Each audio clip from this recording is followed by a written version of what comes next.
Bonjour à vous et soyez les bienvenus dans cette édition passionnante de Ministers Hangout qui est une production de Power City International 98 Waniba Road, Uyo, État d'Oyo, Nigeria, Akwa Ibom. Je suis votre hôte, mon nom est Ubom King. Le programme est conçu pour poser des questions cruciales qui concernent votre foi, notre foi commune, poser des questions sur le salut, l'œuvre du salut en général. Aujourd'hui, ne fait pas exception, je suis entouré des grands hommes de Dieu. Je vais commencer immédiatement les présentations. À ma gauche, juste à ma gauche, se trouve nul autre que Dr Gabriel. Bienvenue. Merci beaucoup. C'est un plaisir. J'ai aussi avec moi Apôtre Prince. Bienvenue. Merci beaucoup de m'avoir ici. C'est un plaisir d'être ici. Préparons-nous pour la parole. Et à mon extrême droite, j'ai le pasteur Eric. Merci beaucoup. C'est un honneur d'être ici. Et aussi l'homme du moment, notre papa, notre père, Dr Ebel Damina. Ubong, bonsoir, des bénédictions à vous tous et soyez les bienvenus dans cette diffusion. Cela va changer votre vie pour toujours. Vous devez appeler un ami, appeler un membre de famille, appeler un proche, citoyen de Power City, partager, identifier tout le monde sur toutes les plateformes. Identifier tout le monde sur toutes les plateformes, c'est bon. Vous serez édifiés, vous serez bénis, vous serez impactés et ce sera une journée merveilleuse, merveilleuse. C'est une joie d'être ici. Très bien, papa. Ouverture traditionnelle, habituelle. Disons un mot de prière avant d'entrer dans le vif sujet. Prions ensemble. Père, nous nous réjouissons d'avoir encore cette opportunité d'apporter de la clarté à partir de ta parole. Notre communion est dans ta vérité, la vérité qui se trouve en Jésus-Christ. Ainsi, la connaissance révélée est accordée à tous ceux qui sont sous le son de ma voix, à toute notre audience à la radio, à toute notre audience télévisée, à toute notre audience sur les réseaux sociaux. La lumière glorieuse de l'Évangile brille dans votre intelligence. Ce sera un temps de désapprentissage et de réapprentissage. Et la vérité de Christ règne dans les nations de la terre. Nous te rendons grâce parce qu'à la fin de cette session, nous serons édifiés. Personne ne repartira de la même manière au nom de Jésus. Nous prions. Amen, Amen et Amen. Très bien, papa. Juste avant d'entrer dans les échanges ce soir, parlons de quelque chose qui touche à notre foi commune et au salut. Il y a quelque chose que vous prêchez beaucoup. En fait, c'est pratiquement le pilier de ce que nous croyons ici à Power City. Aux As, une fois sauvés, pour toujours sauvés. Pourquoi semble-t-il que les gens aient du mal avec cette réalité? Souvent, vous allez prêcher et vous dites à quelqu'un, une fois que vous êtes sauvé pour toujours. Et ils vous disent non, qu'il y a une autre chose qu'ils doivent faire. Je pense qu'ils ont plus de foi en ce que Satan a fait en Adam qu'en ce que Christ a accompli dans la nouvelle création. Je répète. Tous ceux qui luttent avec le fait d'être sauvés une fois pour toujours ont plus de foi en Satan qu'en Christ. Parce que la seule raison pour laquelle vous lutterez pour accepter le salut éternel, c'est parce que vous croyez que le péché a plus de puissance que la justice. Vous croyez que ce que Satan a fait est plus éternel que ce que Christ a fait, ce qui est un sacrilège. Sinon, si vous examinez l'ensemble de la vérité à travers les Écritures, vous verrez que dans les types et les ombres, une fois par an, les enfants d'Israël apportaient un animal. Ils tuaient l'animal. Le souverain sacrificateur entrait dans le lieu très saint et aspergeait le sang sur le propitiatoire.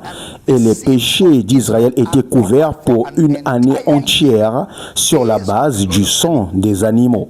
Les personnes qui offraient les sacrifices ne disaient pas qu'elles ne pécheraient pas, car en réalité elles repartaient, elles continuaient à pécher. C'est pourquoi chaque année elles devaient apporter un bouc, parce qu'elles n'avaient jamais vaincu le péché, donc elles continuaient à pécher. Mais le sang du bouc pouvait les couvrir pendant une année. Ainsi, si le sang d'un bouc pouvait couvrir un homme pendant une année, combien plus le sang de Jésus, que la Bible appelle le sang de l'alliance éternelle. Un Dieu éternel ne peut pas vous donner un produit temporaire. Le salut vient de l'Éternel. C'est pourquoi on appelle la vie éternelle, car Dieu a tant aimé le monde qu'il a donné son Fils unique, afin que quiconque croit en lui ne périsse point, mais qu'il ait la vie éternelle. Mais vous voyez où se situe le problème. Beaucoup d'entre eux, comme nous l'avons encore aujourd'hui lors d'une émission, nous ne comprenons pas l'interprétation des textes bibliques qui semblent suggérer qu'on peut perdre le salut. Par exemple, quelqu'un m'a cité Hébreux chapitre 10. Si nous péchons volontairement après avoir reçu la connaissance de la vérité, il ne reste plus de pardon ou plus de salut. Ce passage qu'il cite ne s'adresse pas aux croyants. Il dit « Qui dévorera l'adversaire ?» Donc, s'il y a un adversaire, ce n'est pas un croyant en l'évangile. Cela signifie que ce passage ne concerne pas les croyants. Il y a des passages comme celui-là où Paul dira dans 1 Corinthiens chapitre 9 « De peur qu'après avoir prêché aux autres, je ne sois moi-même rejeté. » Mais encore une fois qu'il est dit après avoir prêché, ce qui signifie que ce ne concerne pas le salut, mais le ministère. Être rejeté signifie être disqualifié de la récompense du ministère. Mais en aucun cas cela affecte le salut. Ainsi, à cause du manque de formation et d'enseignement adéquat des Écritures à la lumière de Christ, correctement divisées, les gens restent dans la confusion. C'est pourquoi il est important que l'apôtre Paul dise à Timothée « Efforce-toi de te présenter devant Dieu comme un homme éprouvé, un ouvrier qui n'a point à rougir, qui dispense droitement. » Le mot grec orthotomio, couper droitement, signifie tracer un chemin pour parvenir à la connaissance de la vérité. C'est comme un mineur qui extrait des pierres précieuses. Il n'introduit pas des pierres précieuses dans la mine, il les extrait. Ainsi, dans l'enseignement biblique, nous n'introduisons pas nos nuances et nos systèmes dans la croyance des Écritures. Nous laissons les Écritures nous dire ce qu'elles disent. Nous ne venons pas devant les Écritures avec un état d'esprit préconçu. C'est comme un médecin qui pratique une césarienne, il n'introduit pas la maladie. Il ouvre le patient pour faire sortir ce qui pose problème dans le corps. Voilà ce que signifie le mot orthotomio. Ainsi, un prédicateur de l'évangile n'est pas censé innover. Il est censé extraire les Écritures et en extrayant, entrer dans la pensée des auteurs et découvrir ce qu'ils ont communiqué ainsi que leur intention au moment de cette communication. Docteur Gabriel, souhaitez-vous ajouter quelque chose? Oui, papa. Vous savez, cela fait partie de ce que nous disons constamment. Dès qu'il n'y a pas une bonne interprétation des Écritures, la lutte continue. Et les gens continuent de combattre la parole de Dieu et la position de Dieu concernant la vérité à leur sujet. Maintenant, le fait est que même l'homme qui argumente le salut en lui est éternel. Il est éternel, cela fait partie de son argument. Parfois, vous les regardez, vous priez, puis vous êtes simplement patient avec eux et certains vous les ignorez parce qu'ils arriveront finalement à la connaissance de la vérité. Absolument. Quand vous avez parlé du parlant en langue, papa, par exemple, à un moment donné, c'était la guerre partout concernant le parlant en langue. Il y a une opposition. Il y a une opposition intense. On disait que c'était du passé, que cela avait disparu avec les apôtres, que c'était du diable et tout cela. Mais aujourd'hui, ce n'est plus un sujet de débat aussi intense comme avant. Absolument. Ainsi, la parole progresse, la lumière brille et les gens viennent à la vérité. Et papa, enfin, lorsque vous faites souvent cette déclaration, quelqu'un a dit avec malice, un Dieu éternel ne peut pas donner un produit temporaire. Il a dit, mais la guérison, les gens reçoivent la guérison, puis parfois ils la perdent. J'ai répondu, j'ai dit oui, parce qu'ils sont dans un corps mortel. La guérison en elle-même est la puissance et l'œuvre éternelle de Dieu. Et à cause de cela, la foi de l'homme est recuse pour Catalambano, s'emparer et conserver sa guérison. Il y a un voleur qui dérobe même les pains des enfants. La guérison est le pain des enfants, mais si les enfants ne veillent pas sur leur pain, le voleur le dérobe et emporte leur santé. À cause de cela, nous voyons cette contradiction dans la vie des gens, mais cela n'annule pas le fait que la guérison venant de Dieu est éternelle, car elle est éternelle en nature. C'est pourquoi elle surpasse les lois surnaturelles et introduit le surnaturel dans le corps du croyant et même du non-croyant qui ne croit pas à l'évangile, parce que Dieu est bon et plein de grâce. Il guérit tout le monde, car il est généreux envers nous tous. Et vous voyez, la raison pour laquelle ils comparent la guérison au salut, c'est parce qu'ils ont une compréhension totalement erronée de qu'est le salut. C'est cela. La guérison n'est pas le salut. La prospérité matérielle n'est pas le salut. Le salut est le pardon des péchés et le don de la vie éternelle. Voilà le salut. Vous ne pouvez pas dire parce que quelqu'un est guéri ou en bonne santé qu'il a la vie éternelle. Vous ne pouvez pas dire que parce que quelqu'un est multimilliardaire, il a la vie éternelle ou a une relation avec Dieu. Donc la richesse matérielle n'est pas le salut. La guérison n'est pas le salut. Le salut, c'est la vie éternelle, la vie de Dieu dans un homme. Et cela a eu lieu lorsque l'homme a cru à l'évangile. Et la guérison, je veux dire le pardon de péché et la vie éternelle sont une œuvre de l'esprit dans l'esprit. Une œuvre de l'esprit dans l'esprit.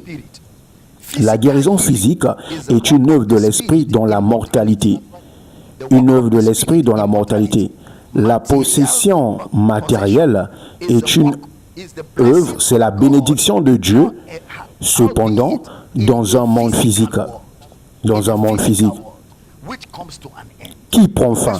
Ce monde prend fin. Ce corps n'a pas d'éternité en lui, il est temporaire, mais l'esprit de l'homme est éternel. Ainsi, lorsque le salut entre dans l'esprit qui est éternel, le salut éternel dans l'esprit éternel est éternel. Mais la puissance de Dieu qui est éternelle, lorsqu'elle touche le corps, à cause de l'enveloppe du corps, s'il y a des tendances liées au mode de vie, à une mauvaise alimentation ou à une oppression démoniaque due à l'ignorance d'un homme, car la Bible dit ne donnez pas accès au diable, la maladie peut revenir.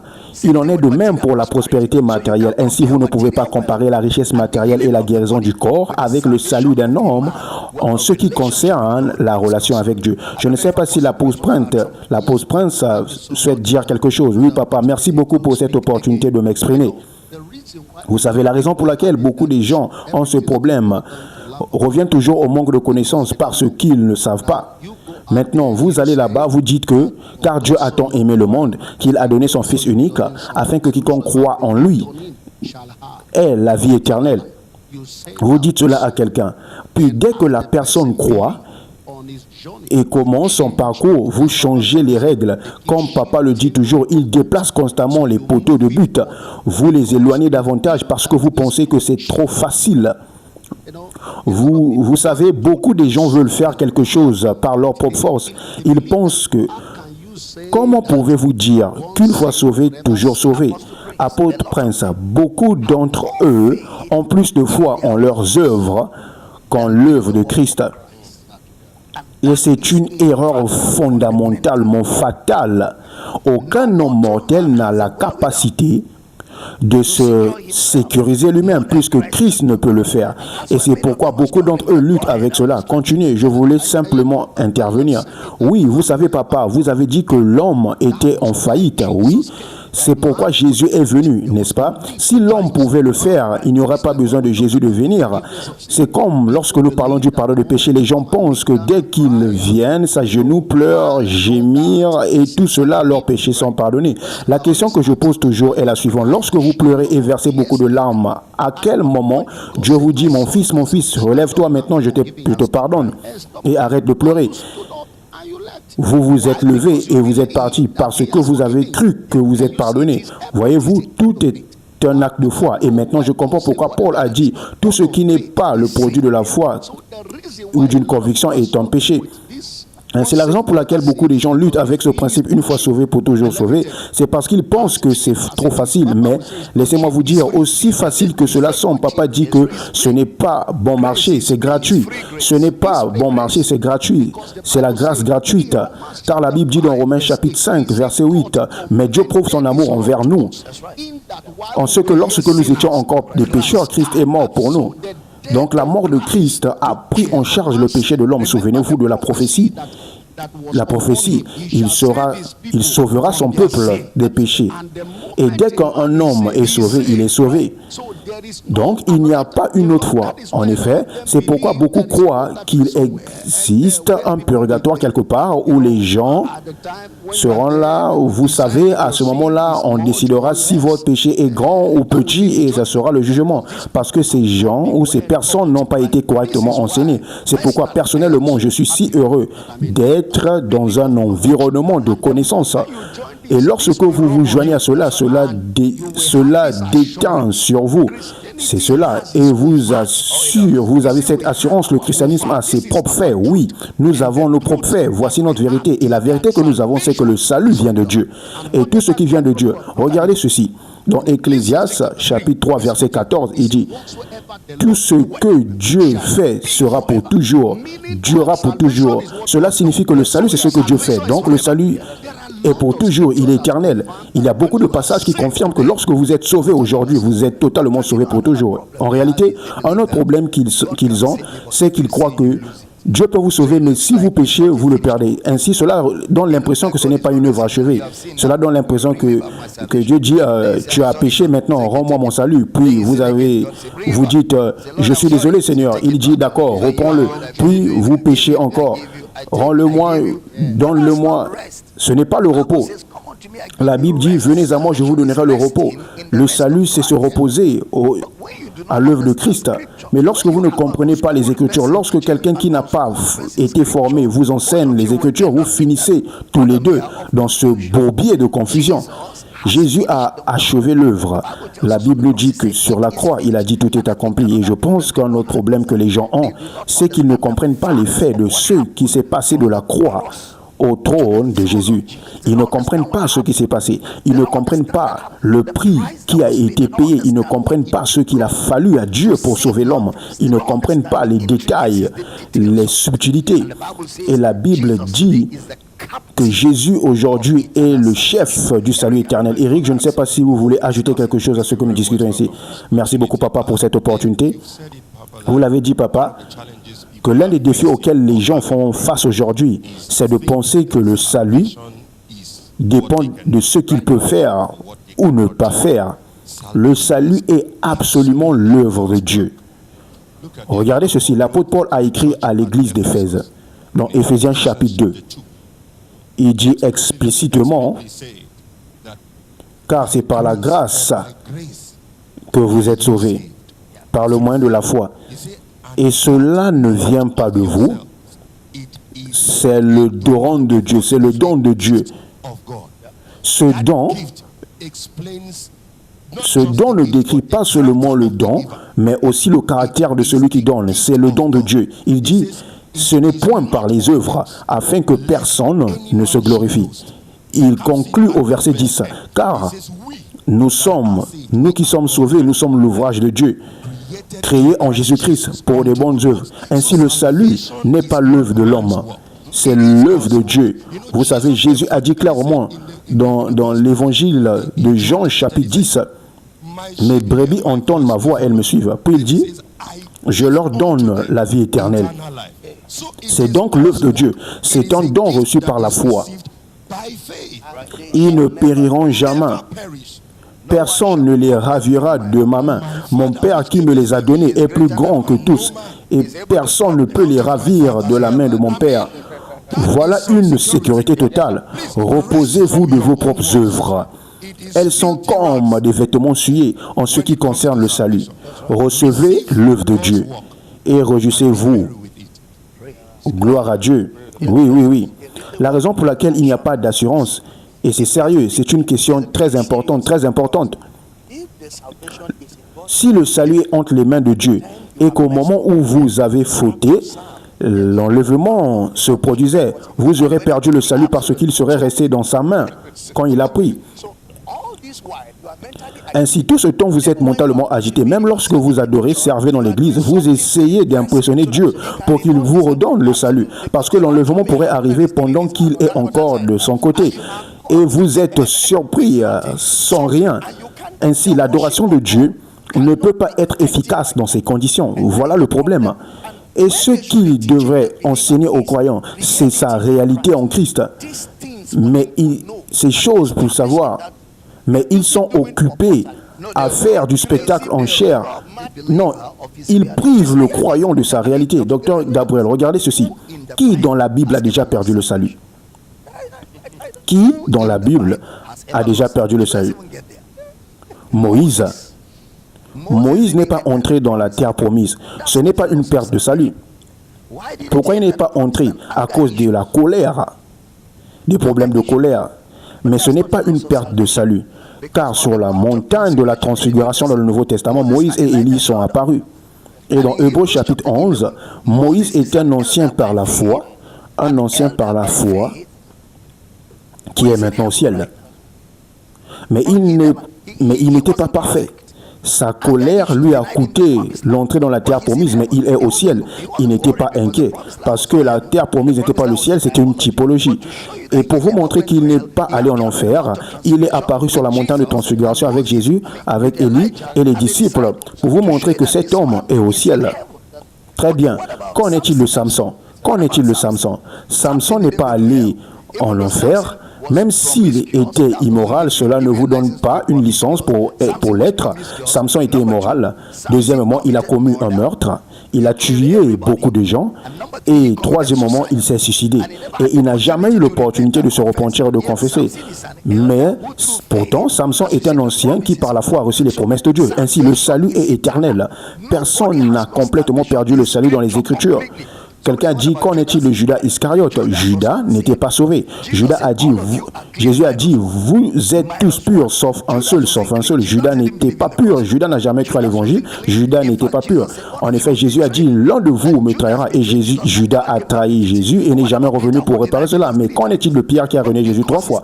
Mais parce qu'il est resté et qu'il s'est excusé et qu'il a réparé cela, Jésus lui a donné l'opportunité. Même tu plus que ceci, 3 fois, il a réaffirmé, Jésus, je t'aime. Ainsi, personne n'a perdu le salut dans les Écritures parce que les questions doctrinales doivent être examinées de manière critique à partir des Écritures. L'Écriture est la base de la doctrine biblique. Il dit qu'elle est inspirée de Dieu et utile pour la doctrine, pour l'enseignement, pour l'explication, qui amène la répréhension, qui conduit à la correction, qui conduit à l'instruction dans la justice, afin que l'homme de Dieu soit accompli. Vous ne pouvez pas utiliser les sentiments, les nuances, les fables habilement conçues et les paraboles des personnes âgées dans la foi pour détourner et caricaturer ce pourquoi Jésus a littéralement donné sa vie, ce que Jésus a obtenu dans sa résurrection. Vous ne pouvez pas laisser quelqu'un caricaturer votre foi. Finalement, il y a une assurance du salut en Christ. Tout évangile qui n'a pas d'assurance est faux. Tout évangile qui n'apporte pas le salut est fabriqué quelque part dans un village. Le véritable évangile de Christ vient avec le salut. Que quiconque croit en lui ne périsse point, mais qu'il ait la vie éternelle. Maintenant, papa, quelque chose de très frappant et aussi très drôle. Sous le sang des taureaux, personne n'a perdu le salut. Parce que le sang les garantissait pendant une année entière. Le sang les garantissait et tout au long de leur ministère, ils n'ont pas perdu le salut. Comment cela pourrait-il arriver sur Christ? Oh mon Dieu. Je pense que parfois les gens ne réfléchissent pas. Parce que si vous réfléchissez aux Écritures, comme Jésus a dit en commençant par Moïse et tous les prophètes, à travers les Écritures, il leur expliqua dans toutes les Écritures ce qui le concernait. Puis il leur ouvrit l'intelligence. Le moment où vous passez du temps à réfléchir correctement aux Écritures, votre intelligence s'ouvre. Ils disent, notre cœur ne brûlait-il pas au-dedans de nous lorsqu'ils nous parlaient en chemin et nous expliquaient les Écritures? Leur cœur brûlait parce que la réalité apparaissait, les voiles tombaient et le véritable message de Christ apparaissait. Puis il leur ouvrit leur daïnogie afin qu'ils puissent sounémir les Écritures. Quand les faits étaient assemblés, ils pouvaient voir que la révélation unique des Écritures était Christ lui-même. Oh papa, merci beaucoup. Oh mon Dieu. Pour ceux qui nous suivent très rapidement, nous allons donner les numéros de téléphone que vous allez appeler, car nous allons ouvrir les lignes très bientôt. Les lignes seront ouvertes. Les numéros à appeler, si vous êtes en dehors du Nigeria, sont plus 234 90 008 3846. Si vous êtes au Nigeria, vous pouvez simplement appeler 09 03 008 3846. Vous pouvez aussi appeler plus 234 911 51 5125. C'est plus 234 911 519 512. Vous pouvez aussi appeler plus 234 8 06 800 9939. Je répète, plus 234 806 800 9939. Et si vous souhaitez nous écrire, vous pouvez envoyer un email à ministershangout2026@gmail.com.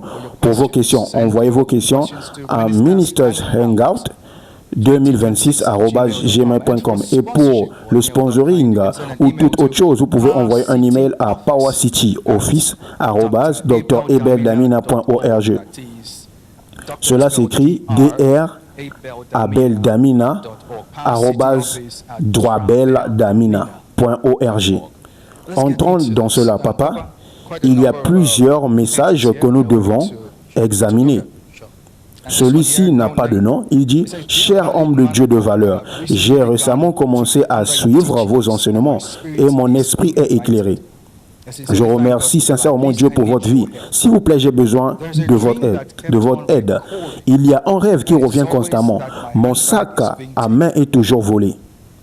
J'ai eu ce même rêve à plusieurs reprises, à différentes occasions, mais à la fin, mon sac à la fin n'est plus avec moi. Il a disparu. Bien que je ne comprenne pas la signification, la seule chose que je désire est de servir Dieu en esprit et en vérité. S'il vous plaît, homme de Dieu, aidez-moi, alors que le bon Seigneur continue de glorifier son nom dans votre vie et votre ministère au nom de Jésus. Amen. J'ai presque dit, saisissez-le, saisissez-le, saisissez-le. Docteur Gabriel, pourquoi votre sac à main est toujours en train de disparaître? Pourquoi ce sac est toujours en train de disparaître dans le rêve? Je dois m'asseoir avec cette personne. Je dois voir la connexion qu'il a avec le sac. Papa, vous savez, comme Pierre dans Actes chapitre 10, il a eu une expérience. Et cette expérience était si réelle, surnaturelle. Mais la persuasion doctrinale de Pierre l'a amené à résister à ce que Dieu avait déjà accompli.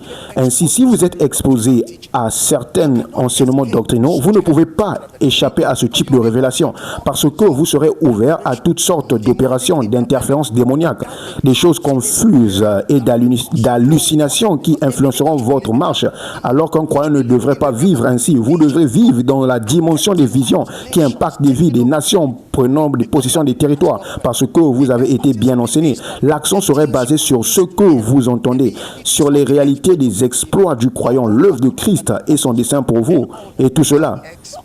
Vos expériences sont le produit de la doctrine à laquelle vous êtes exposé. Vos rêves sont façonnés, définis, programmés par le type d'enseignement sur lequel vous êtes assis. Cela s'appelle un esprit séducteur. Quand vous êtes sous un enseignement qui exalte les démons et Satan et leurs œuvres, vous êtes sous un esprit séducteur appelé doctrine des démons. Ainsi, vous ne pouvez pas avoir une meilleure expérience subconsciente au-delà de votre persuasion doctrinale. Continuez, Dr Gabriel. Et quelqu'un prendra une personne comme celle-ci et dira que l'ennemi va attaquer vos finances. C'est une tentation et il commence à formuler des sujets de prière et des suppositions qui n'existent pas et commencera à donner des sémences afin que le sac ne puisse pas disparaître. Saisissez le sac. Donc la doctrine, papa, la doctrine est la base. Savez-vous, si... Oui, ils vont leur dire de s'aimer et ramener le sac. Vous savez, papa, la doctrine est la base. Savez-vous que si quelqu'un répondait à cette personne en disant « Nous avons lu votre email et ce que le Seigneur nous dit, c'est que vous devez s'aimer une sémence », cette personne le ferait. Cette personne le ferait. C'est ainsi que les escrocs vous attrapent. C'est ainsi que les fraudeurs profitent des personnes naïves. Souvenez-vous, vos expériences subconscientes ne peuvent pas dépasser votre exposition doctrinale. C'est ce que vous entendez. Les rêves viennent d'une multitude d'occupations, c'est ce que la Bible dit. C'est pourquoi il n'y a pas de don de rêve parmi les dons de l'esprit. Il n'y a pas de don de rêve dans les dons de l'esprit. Vous avez besoin d'un renouvellement de l'intelligence. Apôtre, vous voulez dire quelque chose? Vous devez laver votre pensée. Oui, vous savez, papa, beaucoup de personnes, nous étions formés à diagnostiquer les gens quand il s'agit de la soi-disant délivrance. On vous donne un formulaire appelé diagnostic. On vous demande votre nom, celui de votre famille, de votre père, votre mère, etc. Mais en réalité, nous ne sommes pas précis. Nous devinons. Ensuite, le dernier point est votre rêve. Si on ne trouve rien dans votre nom, on l'attribue à votre père, à votre mère ou votre grand-père. Car les ennemis de l'homme sont ceux de sa maison. Et si on ne trouve rien là, on attribue à votre style de vie. Et bien sûr, ça, il doit avoir quelque chose qui ne va pas. Et si on ne trouve rien, alors cela doit venir de votre rêve. Ce que nous disons, en réalité, vous êtes une victime d'un mauvais enseignement. Des gens ont perturbé votre intelligence. Beaucoup cherchent quelqu'un pour interpréter leurs rêves parce que Job dit, quand vous rêvez, cherchez un interprète. Mais nous lisons cela littéralement jusqu'à ce que papa explique ce passage. Voilà, nous comprenons maintenant ce que ça signifie. Je sais qu'est-ce qui est votre problème. Chaque fois que vous rêvez, la raison est que c'est toujours dans le même groupe WhatsApp que ceux qui sont exposés dans les rêves des relations sexuelles et disent qu'ils ont mangé dans le rêve. Et papa dit, si vous trouvez de la nourriture en rêve, mangez bien et demandez encore plus. De la même manière, nous vous disons, si quelqu'un vole votre sac, votre argent n'est pas perdu. Réveillez-vous, reprenez votre sac et continuez à avancer. Juste avant de continuer, nous avons un appel. Prenons cet appel rapidement. Allô, bonsoir. Bienvenue. Allô? Allô, est-ce qu'il y a quelqu'un? Je pense que nous avons perdu l'appel. Vous savez, ces prédicateurs définissent les gens par leur expérience, mais ce n'est pas l'évangile. L'évangile de Christ, c'est que nous marchons par la foi et non pas par la vue. Pendant que nous ne regardons pas aux choses visibles, car les choses visibles sont temporaires, nous regardons aux choses invisibles, car les choses invisibles sont éternelles. Vous voyez cela? Ainsi, vous devez commencer à consacrer plus de temps à la parole de Dieu. Laissez la parole de Dieu commencer à renouveler votre intelligence et nettoyer ces anciens fichiers. Vous savez, comme ces personnes qui ont des rapports sexuels en rêve, on leur dit sans cesse qu'elles ont besoin de la délivrance. Les personnes qui ont des rapports sexuels en rêve n'ont pas besoin de délivrance. Elles ont besoin de renouvellement de leur intelligence. Qu'est-ce qui se provoque l'expérience des rapports sexuels? C'est le type de choses sur lesquelles ils sont exposés. Cela n'existe pas. Ce n'est pas une femme spirituelle. Cela n'existe pas. Quelqu'un m'a dit, j'ai réellement des expériences, un mari et une femme spirituelle. Cela n'existe pas. Jésus a dit clairement, les esprits ne se marient pas, les anges ne se marient pas. Regardons sur un autre appel. Bonsoir. Bonsoir, monsieur. Quel est votre nom? Bonsoir. Où vous nous appelez? Allez-y. Mon nom est Blessing. J'appelle de Lagos. D'accord? Allez-y, Blessing. Docteur, je veux partager.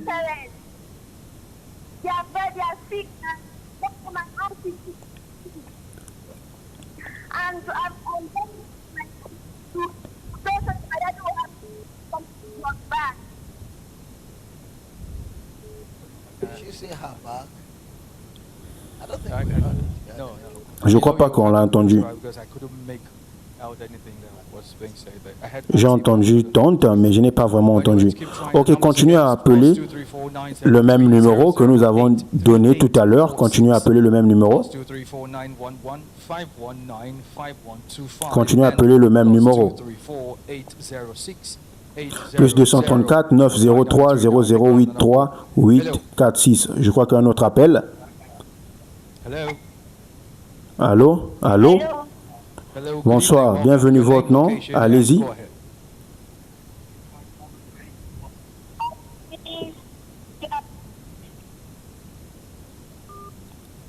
On l'a encore perdu. Donc, je parlais des rapports sexuels en rêve. Jésus dit que les esprits ne se marient pas. Ils sont comme des anges. Donc, si les esprits ne se marient pas, cela signifie qu'ils n'ont pas d'organe sexuel. N'oubliez pas qu'un organe sexuel est dans le corps physique. Il n'y a pas d'organe sexuel dans l'esprit. C'est dans le corps physique. Donc, un esprit ne peut pas avoir d'organe sexuel parce que les esprits n'ont pas de rapport sexuel. C'est ce que Jésus nous a enseigné. Et Jésus n'est pas soumis à nous. C'est nous qui sommes soumis à lui. Il nous dit ce qu'est la vérité. Il est la lumière qui brille dans les ténèbres. Donc si les esprits ne se marient pas, alors quelqu'un ne peut pas avoir un mari ou une femme spirituelle, ni avoir des rapports sexuels dans l'esprit. Cela signifie que les rapports sexuels en rêve sont en réalité une image qui est peinte dans le subconscient et qui se rejoue. Vous avez un autre appel? Bonsoir. Bienvenue, oui, bonsoir. Votre nom, votre localisation, allez-y. J'appelle depuis Bauchi, allez-y. J'aimerais dire ceci. Permettez-moi d'être franc avec vous. Vous êtes un don. Vous êtes l'un des meilleurs de cette génération. Vous prêchez sans dilution et j'ai une demande. Faites-moi savoir le moment, quel qu'il soit, s'il vous plaît. Available, please. Oh, well, please, I don't know whether it is from us or from your end, but it sounds muffled of a sort. So please, technical team, please help us with that. Le son semble être troublé. S'il vous plaît, équipe technique, aidez-nous. Très bien, continuons. J'ai pas fini. Je peux finir pour une minute. Dans une minute. C'est comme ce jeune garçon qui joue au football. Puis, il dort la nuit et ensuite, il se lève brusquement la nuit. Donnez-moi le ballon. Il court partout dans la chambre et les parents le poursuivent. Il attrape et le remettent sur le lit. Il dort. Il se réveille le lendemain et les parents lui demandent: de quel ballon parliez-vous? Il dit aucun ballon. Il ne se souvient pas de ce qui s'est passé, mais il s'est levé du lit, c'était réel. Il a couru dans la chambre, c'était réel. Il a même pu pousser quelqu'un, c'était réel. Mais cela ne se passait pas réellement. Ainsi, ces personnes qui font des rêves avec des rapports sexuels et même éjaculent diront: mais j'ai mon sperme, j'ai éjaculé. Ce n'est pas réel. Cela est seulement réel dans la mesure où votre intelligence a manipulé tout votre système et a produit des choses à cause des fichiers stockés dans le subconscient. Mais à mesure que vous commencez à écouter la parole de Dieu et grandir dans la connaissance de Christ, l'entrée de la parole de Dieu commence à vous purifier. La purification, le lavage d'eau par la parole. Après un certain temps, ces rêves disparaissent, ces expériences ne sont plus là. Pourquoi? Parce que c'était un problème d'intelligence, pas un problème spirituel. Oui. Papa, les gens sont tellement liés, qu'un jeune homme entrant dans la puberté et ayant des pollutions nocturnes, on dit qu'il a besoin de la délivrance. C'est vrai. Situation biologique, très biologique, dans le corps d'un jeune homme et aussi chez une femme ayant une expérience de puberté, parce que cela dépasse les limites de ce qu'ils appellent pureté dans leurs enseignements. Ils disent qu'ils ont besoin de la délivrance. Délivrance de quoi? De ce que Dieu a établi comme biologie? Absolument. C'est un moment majeur, un indicateur important pour la vie de la personne. Prenons rapidement cet appel, nous continuerons notre discussion. Allô? Oui, monsieur? Allô? Allô? Allô, monsieur? Allô, bonsoir. Allez-y.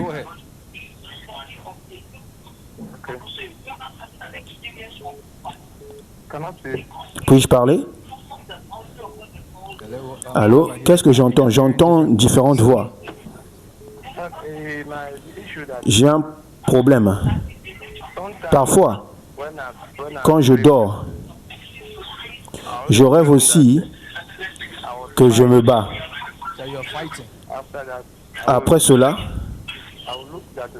Éloignez-vous de la radio ou de la télévision. Pouvez-vous vous éloigner de votre poste de radio ou votre poste téléviseur? Nous avons des interférences. Ou éteignez-le. S'il vous plaît, nous devons peut-être couper cet appel. Très bien. S'il vous plaît, lorsque vous appelez, veillez à vous éloigner de la radio ou vous éloigner de la télévision, baissez le volume ou éteignez afin d'éviter les retours de son. Avez-vous terminé? D'accord, je pense que nous avons encore un appel. Veuillez continuer votre nom, votre localisation et votre question. Allô, bonsoir. Je m'appelle Nelson et j'appelle l'État de Ogun, l'État de Ogun. Oui, d'accord, allez-y. Pouvez-vous parler un peu plus fort? Merci, bonsoir papa. Docteur Gabriel, Pasteur Prince et Monsieur Eric. D'accord, ma question est la suivante. Je ne voudrais pas mentionner le nom de l'église.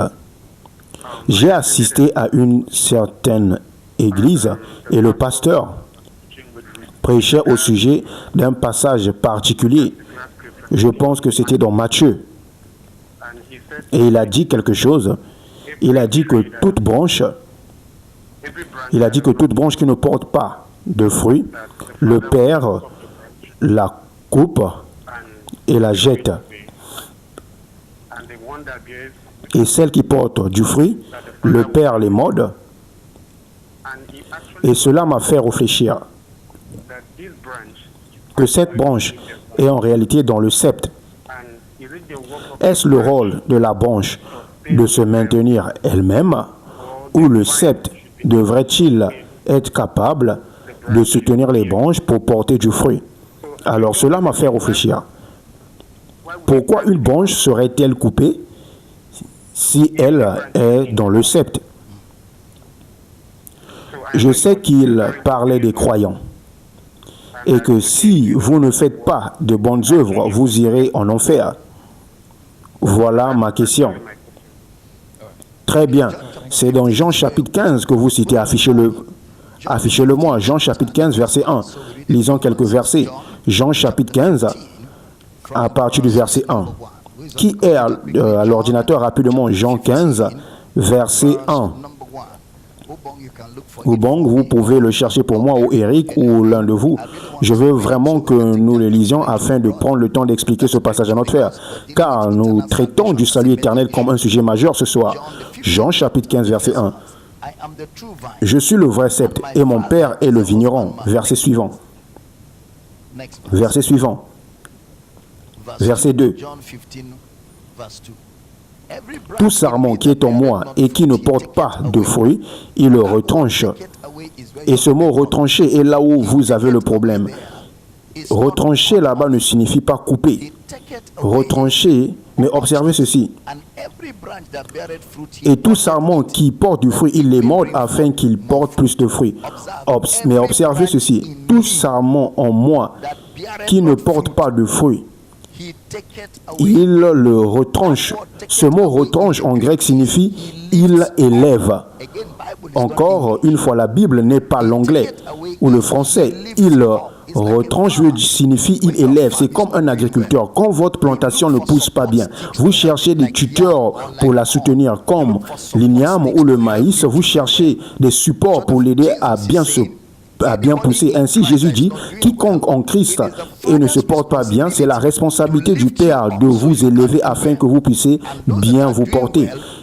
Et tous ceux qui se portent bien, il les émode afin qu'ils fassent mieux. Regardez le verset 3. Maintenant, vous êtes purifiés à cause de la parole que je vous ai déclarée. Verset 4. Demeurez en moi et moi en vous. De la manière que la branche ne peut pas produire du fruit s'il n'est pas lié au sceptre. Je suis le sceptre, vous êtes les branches. Celui qui demeure en moi, le même portera plus de fruits, car sans moi vous ne pouvez rien faire.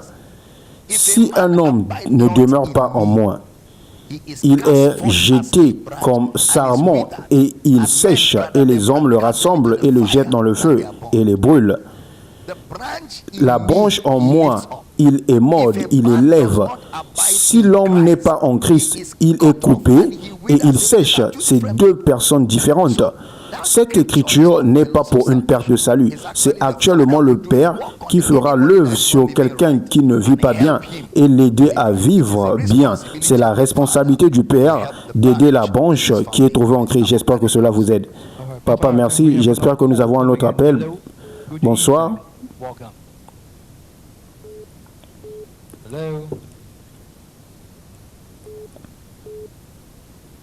Bonsoir, votre nom? Allez-y, votre nom, votre localisation et votre question. Bonsoir. Mon nom c'est Blessing. J'appelle depuis Jos. Allez-y.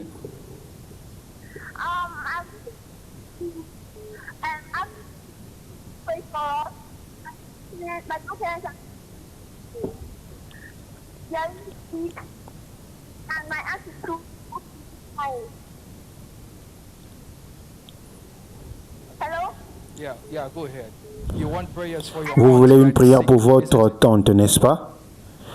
Vous voulez une prière pour votre tante, n'est-ce pas, qui est malade? Oui. D'accord, merci. Merci d'avoir appelé. Nous allons le faire. Comme elle persiste, je pense que c'est sérieux. Apôtre Prince, priez pour sa tante.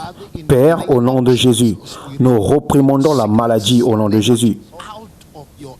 Dans le corps de ta tante, comme il est écrit, c'est à cause de cette raison que le Fils de Dieu est apparu afin de détruire les œuvres du diable. Toute activité du diable dans le corps de ta tante est déracinée au nom de Jésus. Nous réprimandons cette infirmité et nous déclarons que son corps est guéri au nom de Jésus. Tout ce qui n'est pas planté par Dieu est déraciné. Nous déclarons à cette infirmité, tu es déraciné de ce corps au nom de Jésus. Sois guéri au nom de Jésus. Amen. Gloire à Dieu. Papa, allons-y. Et je crois qu'il y a un autre appel. Reprenons l'appel. Bonsoir, bienvenue. Votre nom, votre localisation et votre question. Bonsoir, messieurs. Mon nom est Emmanuel, venant d'Abuja. Allez-y. Premièrement, papa, j'aimerais vous apprécier. Je n'écoute plus d'autres prédicateurs. Quand j'ai découvert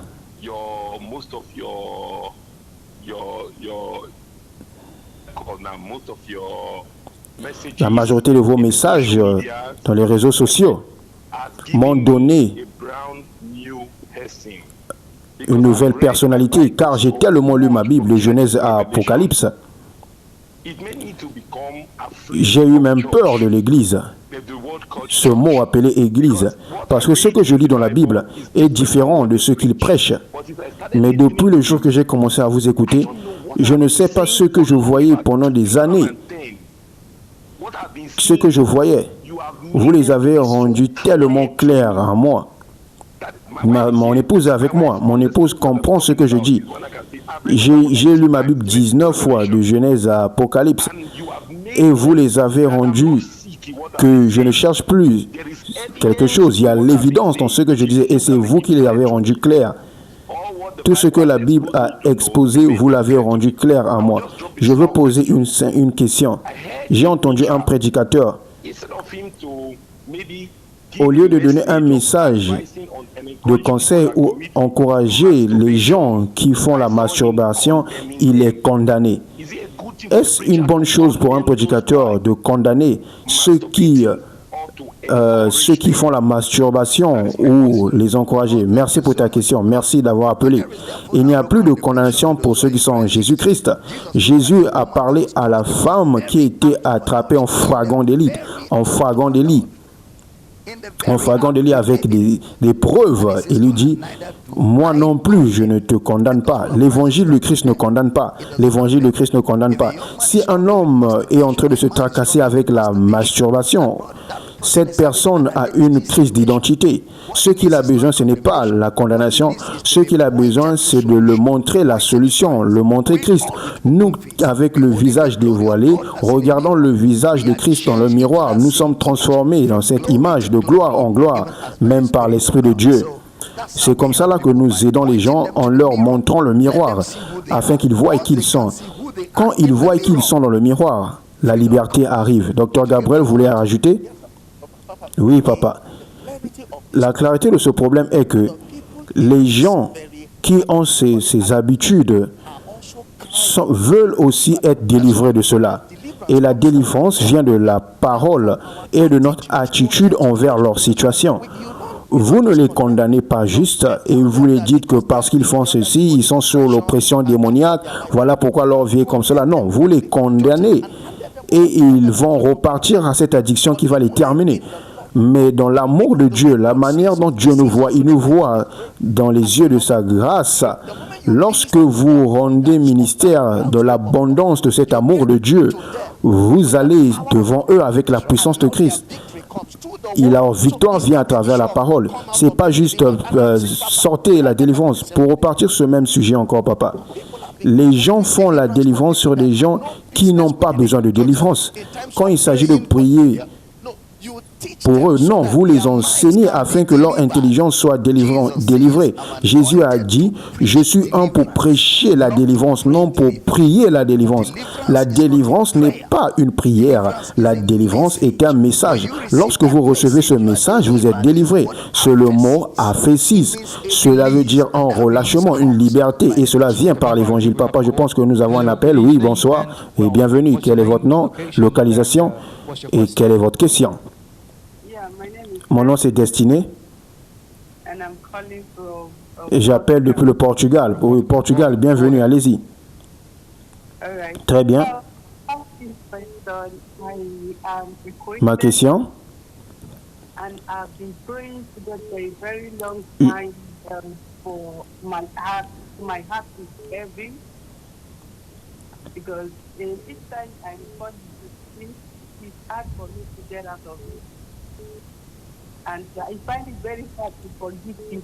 Mon cœur est très lourd, c'est difficile pour moi de pardonner les gens.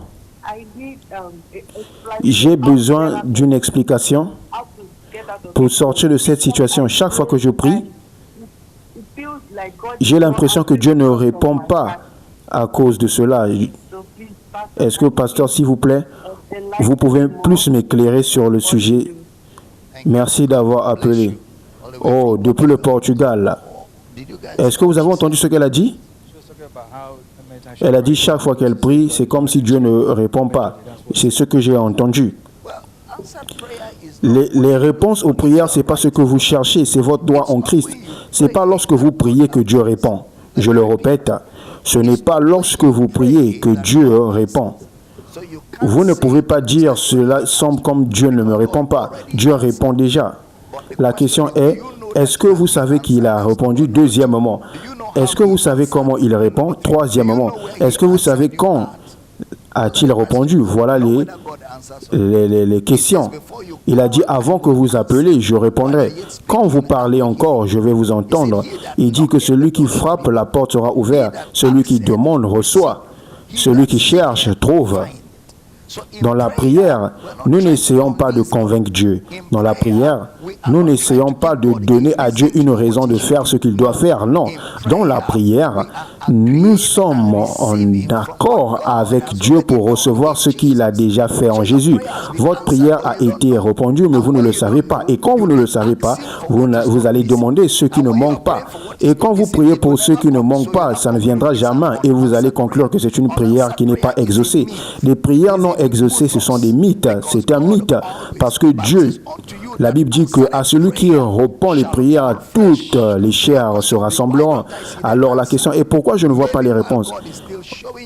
Peut-être quand Dieu vous montre toujours les réponses, vous avez votre pensée fixée là où peut-être la réponse doit peut-être venir. Vous devez vous s'ouvrir et laisser la parole de Dieu vous conduire là où la réponse est. Il y a toujours des réponses qui vous attendent chaque fois que vous priez dans la présence de Dieu. Papa, un autre appel. Bienvenue. Hello, good evening. Bonsoir. Maybe we Docteur Gabriel, vous voulez rajouter? Juste une information. Elle doit appeler le numéro après cela, c'est exact. Parce qu'elle est un cas d'urgence pour le disciple-là. Oui, la sœur venant du Portugal, vous devez appeler l'un de ces numéros maintenant. 5 minutes après 20 heures, c'est-à-dire dans 1h10, vous devez appeler ce numéro. Nous voulons vous parler en tête à tête, comprendre ce qui se passe, nous accorder avec vous et vous aider à recevoir la réponse là où elle se trouve. Car vous avez déjà la réponse, c'est simplement que vous ne savez pas où se trouve la réponse. Elle a dit, papa, l'une des raisons qu'elle sent que Dieu ne répond pas à ses prières, c'est parce que elle lutte avec le non-pardon. Donc, elle lit ses prières non exaucées au non-pardon, ce qui est un défi. C'est en réalité un problème d'enseignement, oui. Parce que ce à quoi elle pense maintenant, c'est ce passage de Matthieu où il dit « Si vous pardonnez aux hommes, votre Père Céleste vous pardonnera aussi. Mais si vous ne pardonnez pas aux hommes, votre Père ne vous pardonnera pas non plus. » Donc, montrez ce verset afin qu'on puisse libérer votre intelligence. Le manque de pardon ne peut pas vous arrêter à recevoir ce que Dieu a déjà donné. Montrons Matthieu 6, commençons au verset 6. Matthieu 6, 6. Matthieu chapitre 6, verset 6. Mais quand tu pries, entre dans ta chambre, ferme ta porte et prie. Ton Père qui est dans le secret, et ton Père qui voit dans le secret te le rendra. Verset suivant. En priant, ne multipliez pas des vaines paroles comme les païens qui s'imaginent qu'à force de paroles, ils seront exaucés. Verset suivant. Ne leur ressemblez pas, car votre Père sait de quoi vous avez besoin avant que vous lui demandiez. Il sait déjà. Verset suivant. Voici donc comment vous devez prier notre Père qui est aux cieux. Que ton nom soit sanctifié. Soyez attentifs, que ton règne vienne. Que ta volonté soit faite sur la terre comme au ciel. Verset suivant. Donne-nous aujourd'hui notre pain quotidien. Pardonne-nous nos offenses, comme nous aussi nous pardonnons à ceux qui nous ont offensés. Ne nous induis pas en tentation, mais délivre-nous du mal. Car c'est à toi appartient dans les siècles le règne, la puissance et la gloire. Amen. Il y a une traduction qui dit, si vous ne pardonnez pas aux hommes, votre Père Céleste ne vous pardonnera pas non plus. Verset 14. Si vous pardonnez aux hommes leurs offenses, votre Père Céleste vous pardonnera aussi. Si vous pardonnez. Mais si vous ne pardonnez pas aux hommes, votre Père ne vous pardonnera pas non plus vos offenses. Verset suivant. Très bien, revenons à cela. Si vous observez la manière dont la version King James a traduit ce passage, il s'agit d'un problème doctrinal. Le problème vient de la traduction, mais vous ne pouvez pas blâmer la version Louis II ou King James. Cette traduction date de 1611. À cette époque, l'anglais était limité en vocabulaire. Aujourd'hui, nous avons plus de ressources linguistiques qu'à cette époque. Si vous lisez l'original, cette traduction donne l'impression que le Père apprend le pardon de nous. Donc, nous pardonnons pour que le Père apprenne le pardon à nous. Nous le faisons et le Père prend l'exemple de nous et c'est nous qui conduisons le Père. Non, ce n'est pas le cas. Nous apprenons du Père. Vous pardonnez comme votre Père pardonne. Comme votre Père pardonne. Si vous ne pardonnez pas aux hommes leurs offenses, vous n'agissez pas comme votre Père. Vous n'agissez pas comme votre Père. Ce passage ne dit pas que Dieu apprend de vous. Il vous enseigne que Dieu n'apprend pas de vous. Vous apprenez de Dieu. Et Dieu ne vous pardonne pas ou répond à vos prières, ni vous bénit, ni vous guérit à cause de ce que vous avez fait. Il fait ce qu'il a fait à cause de Jésus. Il agit pour vous à cause de Jésus. C'est pourquoi la prière se fait au nom de Jésus. Et puisque le Père a Jésus en permanence, il vous écoute en permanence. Cela dit, il est bon en tant qu'enfant de Dieu. Puisque vous avez sa nature en vous, Dieu vous pardonne sans que vous demandiez pardon. Alors, allez-y, pardonnez à ceux que vous retenez dans votre cœur. Laissez-les partir, libérez-les. Ainsi, vous pourrez jouir de la liberté. Le non-pardon, C'est comme boire du poison en espérant que quelqu'un d'autre meure. C'est vous qui souffrez. C'est vous qui êtes emprisonné. C'est vous qui subissez la toxicité. L'autre personne ne peut ne pas peut-être savoir que vous lui en voulez et continuer de vivre sa vie. Alors laissez aller, profiter de la vie, libérez cet homme ou cette femme de cette prison et jouissez de la liberté que Christ vous a donnée. Et nous prions que votre cœur soit guéri de toute blessure, toute douleur. Amen. Voulez-vous rajouter à quelque chose? L'apôtre Paul dira la même chose dans Éphésiens chapitre 4, versets 31-32. Comme vous l'avez dit, en tant qu'enfant de Dieu, vous devez manifester le caractère de votre Père. Il dit que toute amertume, toute animosité, toute colère, toute clameur, toute calomnie, toute espèce de méchanceté disparaissent au milieu de vous. Soyez bons les uns les autres, compatissants, vous pardonnant réciproquement. Comme Dieu nous a pardonné. Il met Dieu comme le modèle. Vous devez pardonner comme votre Père. La même chose que Christ a enseigné dans l'Évangile. Merci. Prenons cet appel rapidement. Bonsoir, allô, bienvenue. Bonsoir. Votre nom, votre localisation et votre question. Allez-y. Oui, je m'appelle Clétus. Je suis ministre de l'Évangile.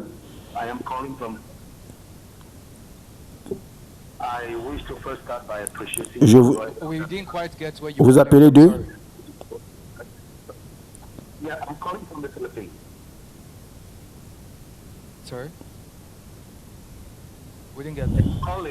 Ah, j'appelle depuis les Philippines. D'accord, bienvenue, allez-y. Oui, je voudrais commencer par remercier le docteur Abel Damina. Beaucoup d'entre nous aux Philippines, nous sommes bénis par son enseignement. Il a été dans plusieurs endroits. Beaucoup d'entre nous pensaient que seule l'Afrique avait cette compréhension. Mais nous voyons que de grandes pensées viennent aussi d'Afrique.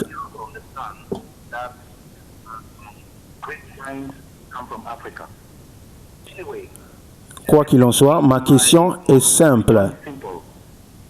Selon Matthieu 22:30, les esprits ne se marient pas. Mais dans le livre de la Genèse, il est dit que les anges déchus ont eu des relations avec les femmes. Cela semble contradictoire.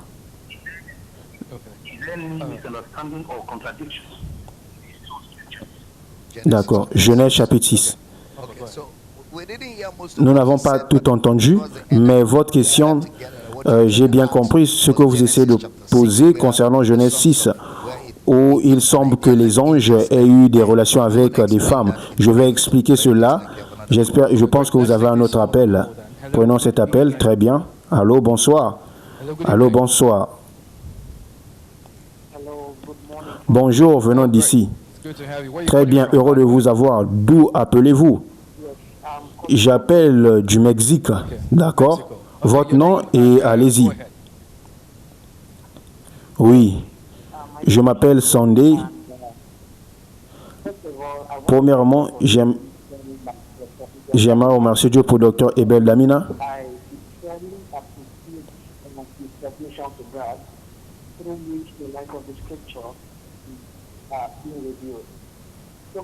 Ma question, quelle est la signification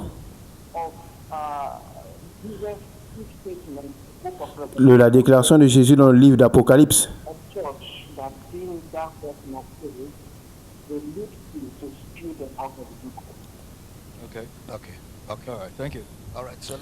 Bon, je vais répondre aux deux questions. Merci d'appeler depuis le Mexique et les Philippines. Genèse chapitre 6, verset 3. Lisons. Genèse chapitre 6, verset 3. Genèse chapitre 6, verset 3. Alors l'Éternel dit, « Mon esprit ne restera pas à toujours dans l'homme, car l'homme n'est que chair et ses jours seront de 120 ans. » Il parlait du déluge de Noé et du jugement. Les géants étaient sur la terre en ce temps-là, et aussi après que les fils de Dieu furent venus vers les filles des hommes et qu'elles leur eurent donné des enfants, ce sont ces héros qui furent fameux dans l'Antiquité. Ces géants étaient des hommes. Ces géants étaient des hommes, ce n'étaient pas des esprits. C'était des hommes qui ont eu des relations avec des femmes. Et ces géants ont eu des enfants. Ils ne parlaient pas d'esprits, ils parlaient des géants. Si vous vous souvenez, ces géants, c'était comme des géants à l'époque de Goliath. Donc, il existait des hommes de grande taille dans les temps bibliques. Il ne s'agit pas d'être étranger, d'être étrange ou extraterrestre, mais d'être humain. Il y avait des géants dans les temps bibliques qui étaient si géants comme Goliath. Et ils ont eu des relations avec les filles des hommes. Et ne parlaient pas des relations avec des esprits, mais des êtres humains. La seconde question était de la Mexique, qui parle de Apocalypse 3, 7. Non, Apocalypse 3, verset 11. Mettez-le. Ce n'est pas 11. Revenons à 7. Écrit à l'ange de l'église de Philadelphie, voici ce que dit le Saint, le véritable, celui qui a la clé de David, celui qui ouvre, personne ne fermera, celui qui ferme et personne n'ouvrira. Je connais tes œuvres. Voici parce que tu as peu de puissance et que tu as gardé ma parole et que tu n'as pas renié mon nom. J'ai mis devant toi une porte ouverte. Voici, je donne ceux de la synagogue de Satan qui se disent juifs et ne le sont pas, mais qui montent. Voici, je le ferai venir se prosterner à tes pieds et connaître que je t'ai aimé. Versets 16 et 17. Repartons au verset 14. Verset 14. Écrit à l'ange de l'église de Laodicée. Voici ce que dit l'Amen, le témoin fidèle et véritable, le commencement de la création de Dieu. Verset suivant. Je connais tes œuvres. Je sais que tu es ni froid ni bouillant. Puisses-tu être froid ou bouillant. Verset suivant. Ainsi, parce que tu es tiède et que tu n'es ni froid ni bouillant, je te vomirai de ma bouche. Parce que tu dis, voilà la raison. Puisque tu dis, je suis riche, je me suis enrichi et je n'ai besoin de rien. Et parce que tu ne sais pas que tu es malheureux, misérable, pauvre, aveugle et nu. Verset suivant. Je te conseille d'acheter de moi de l'or éprouvé par le feu, afin que tu deviennes riche, et des vêtements blancs, afin que tu sois vêtu, et que la honte de ta nudité ne paraisse pas, et un collier pour oindre tes yeux, afin que tu vois. Verset suivant. Moi, je réponds et châtie tout ce que j'aime. Aie du zèle et réponds-toi. Ainsi, les personnes qu'il allait vomir de sa bouche sont celles qui prêchent un évangile matérialiste. Je ne suivrai jamais un pauvre pasteur pauvre. Ces gens avides d'argent, ce sont eux qui sont tièdes. Ils ne sont ni bouillants ni froids. Ils utilisent simplement la Bible comme une arme pour exploiter des personnes naïves. Ce sont ceux dont Dieu dit « je vomirai de ma bouche » et cela signifie jugement. Je te vomirai de ma bouche signifie simplement je te jugerai et tu ne seras plus pertinent.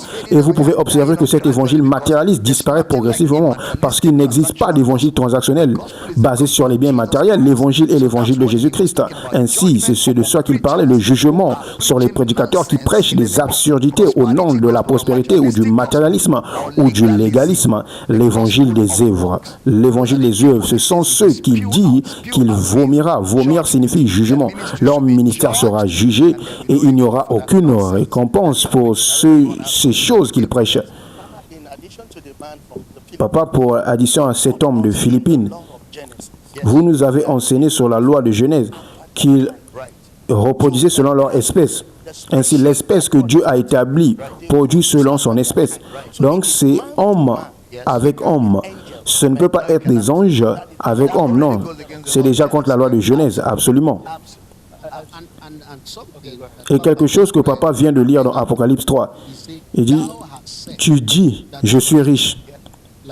Comme cet homme qui dit, je ne suivrai jamais un pauvre. Ou, j'ai l'onction pour produire des milliardaires.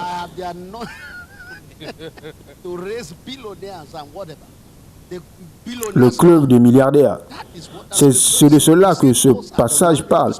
Il dit c'est cela qu'il vomira de sa bouche parce qu'il prêche le pseudo-évangile qui n'est pas l'évangile de Christ. Parce qu'il se glorifie de ce qu'il possède. Et à la fin, il dit, vous êtes aveugles, vous êtes nus, misérables. Et il dit, vous êtes pauvres.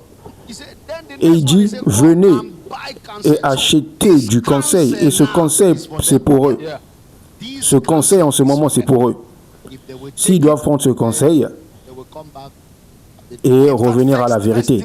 1 Timothée 6.3. Regardez ce que Paul va dire sur ces marchands d'argent. Mettez-le 1 Timothée 6, verset 3. 1 Timothée 6, verset 3. 1 Timothée 6, verset 3.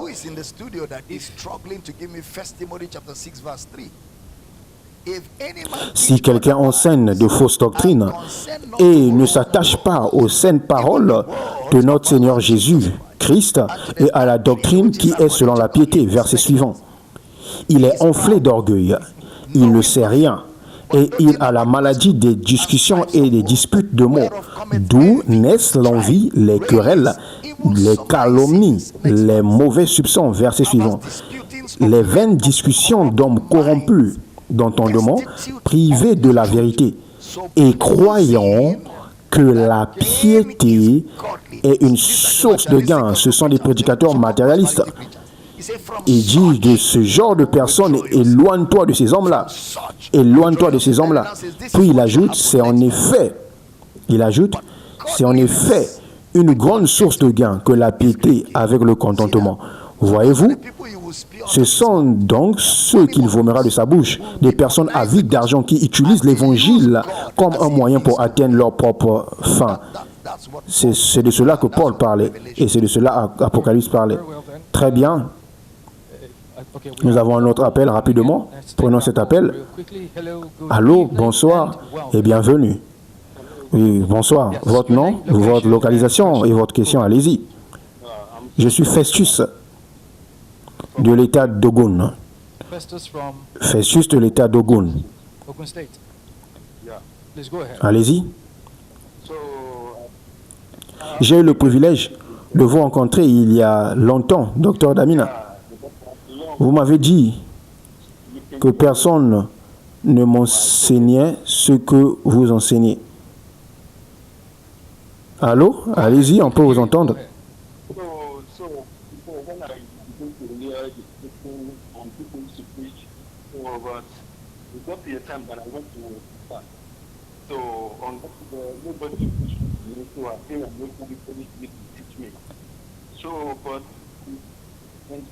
Quand je suis revenu au Nigeria, personne ne m'enseignait la parole de Dieu. J'ai commencé à prier et j'ai vu vos messages. Je me suis demandé, est-ce un homme de Dieu?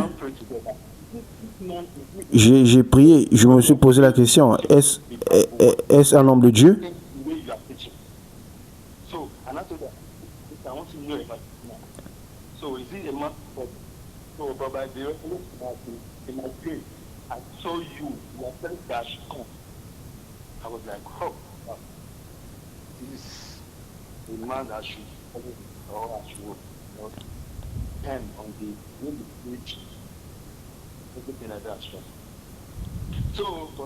Ma question est,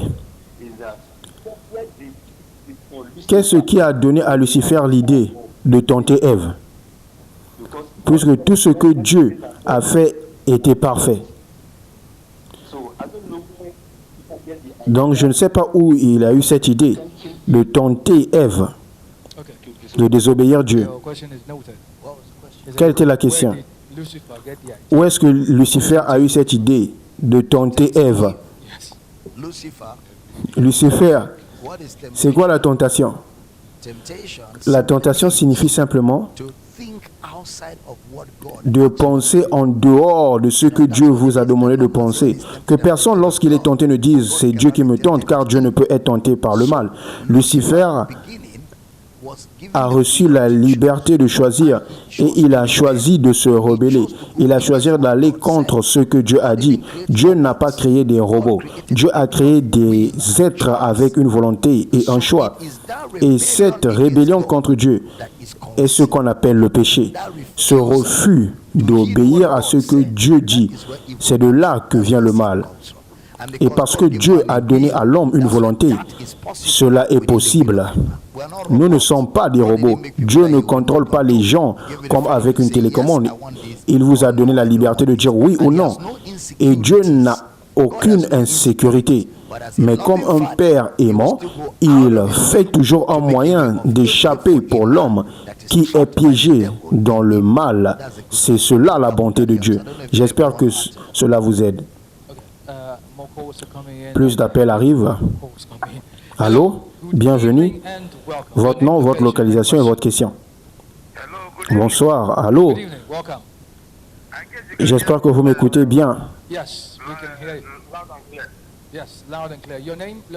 Votre nom, votre localisation et votre question. Je m'appelle Henri. J'appelle d'Asaba, État du Delta. Bienvenue. Papa, je veux...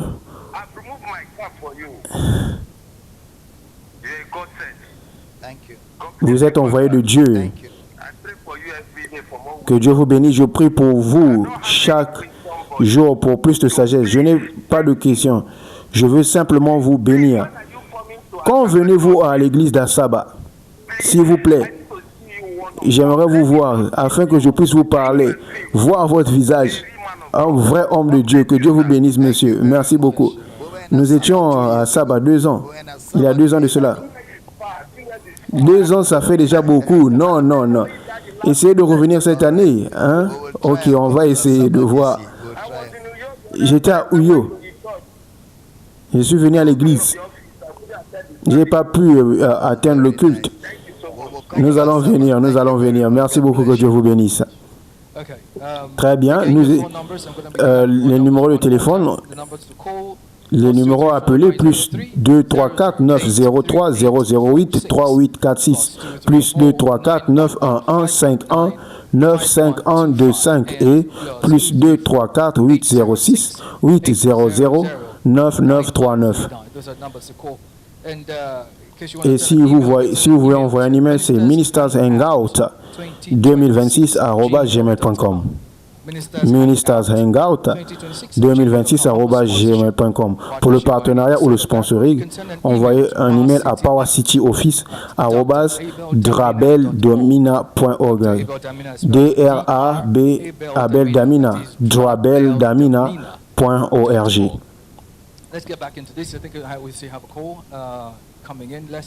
Prenons cet appel, revenons. Bonsoir et bienvenue. Bonsoir et bienvenue. Oui, bonsoir. Bienvenue. Bonsoir, messieurs. Comment on vous appelle? D'où appelez-vous et quelle est votre question? Je m'appelle Joshua Faya. J'appelle de Jos, État du Plateau. Bienvenue, Jos. Bienvenue, allez-y. J'apprécie vraiment l'homme de Dieu, Dr Damina.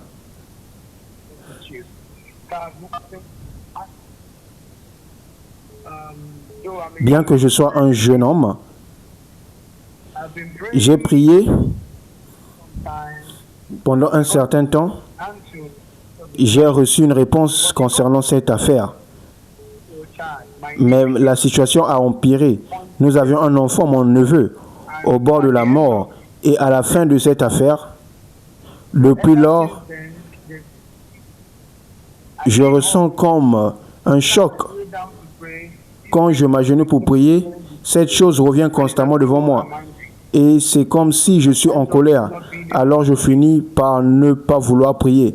Donc, je ne sais pas, y a-t-il un moyen de m'en débarrasser? L'avez-vous entendu? Je pense qu'il est en ligne.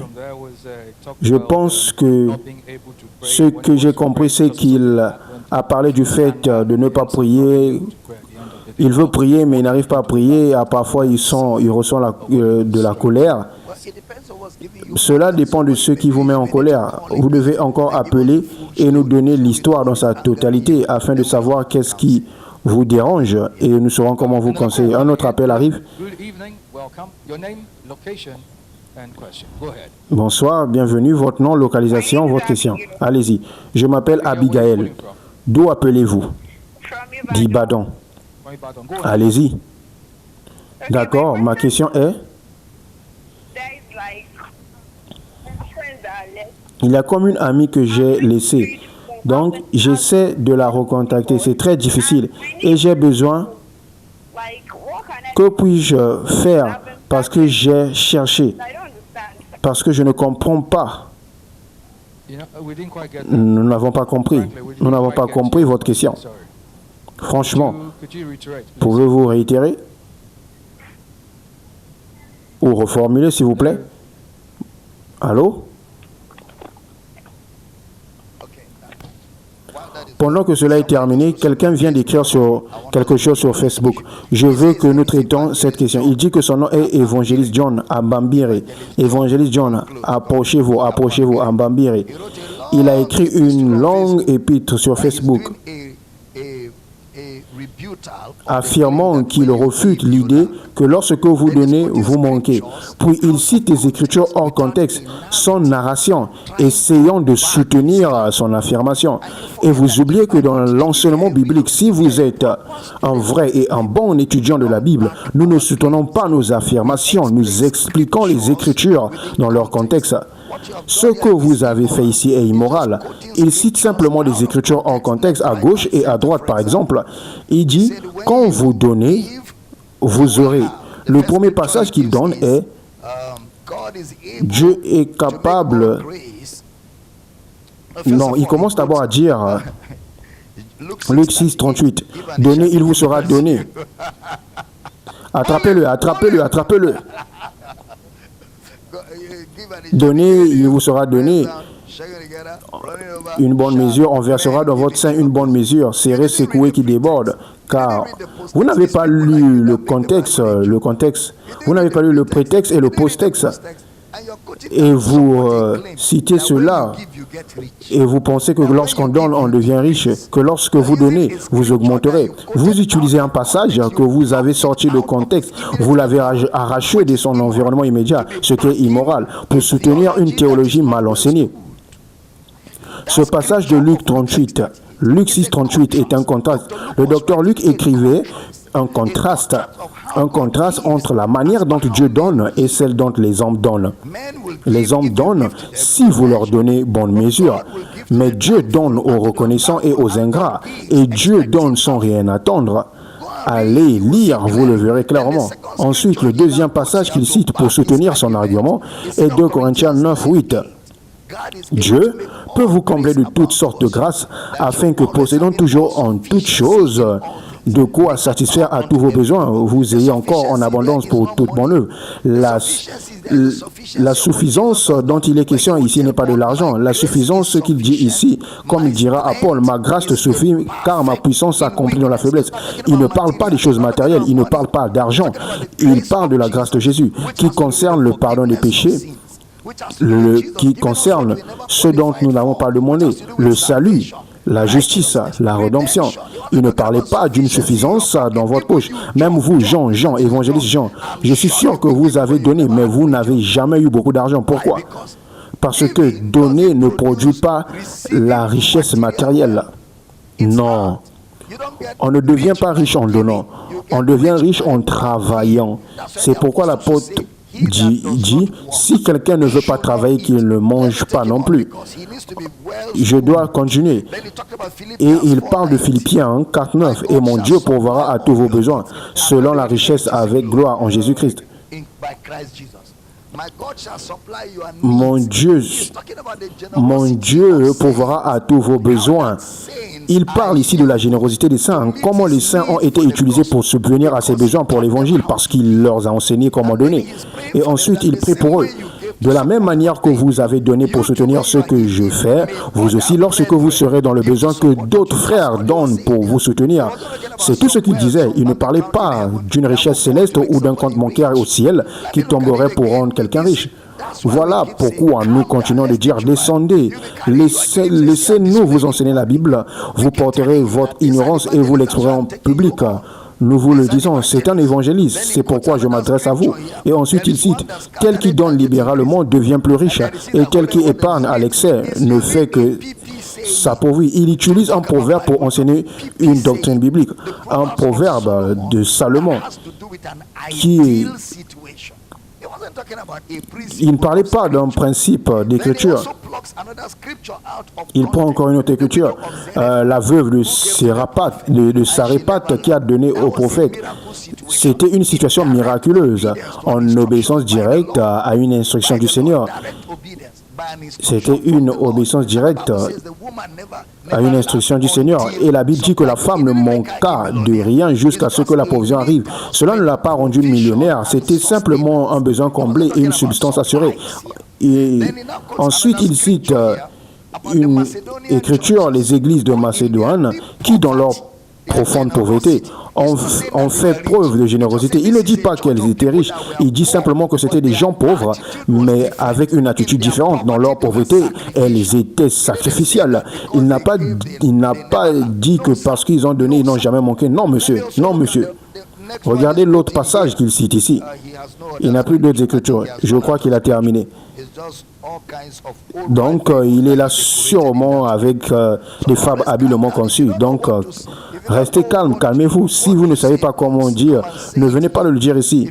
Si vous ne savez pas quoi faire, ne venez pas le faire. Si vous êtes confus, posez des questions qu'on vous enseigne.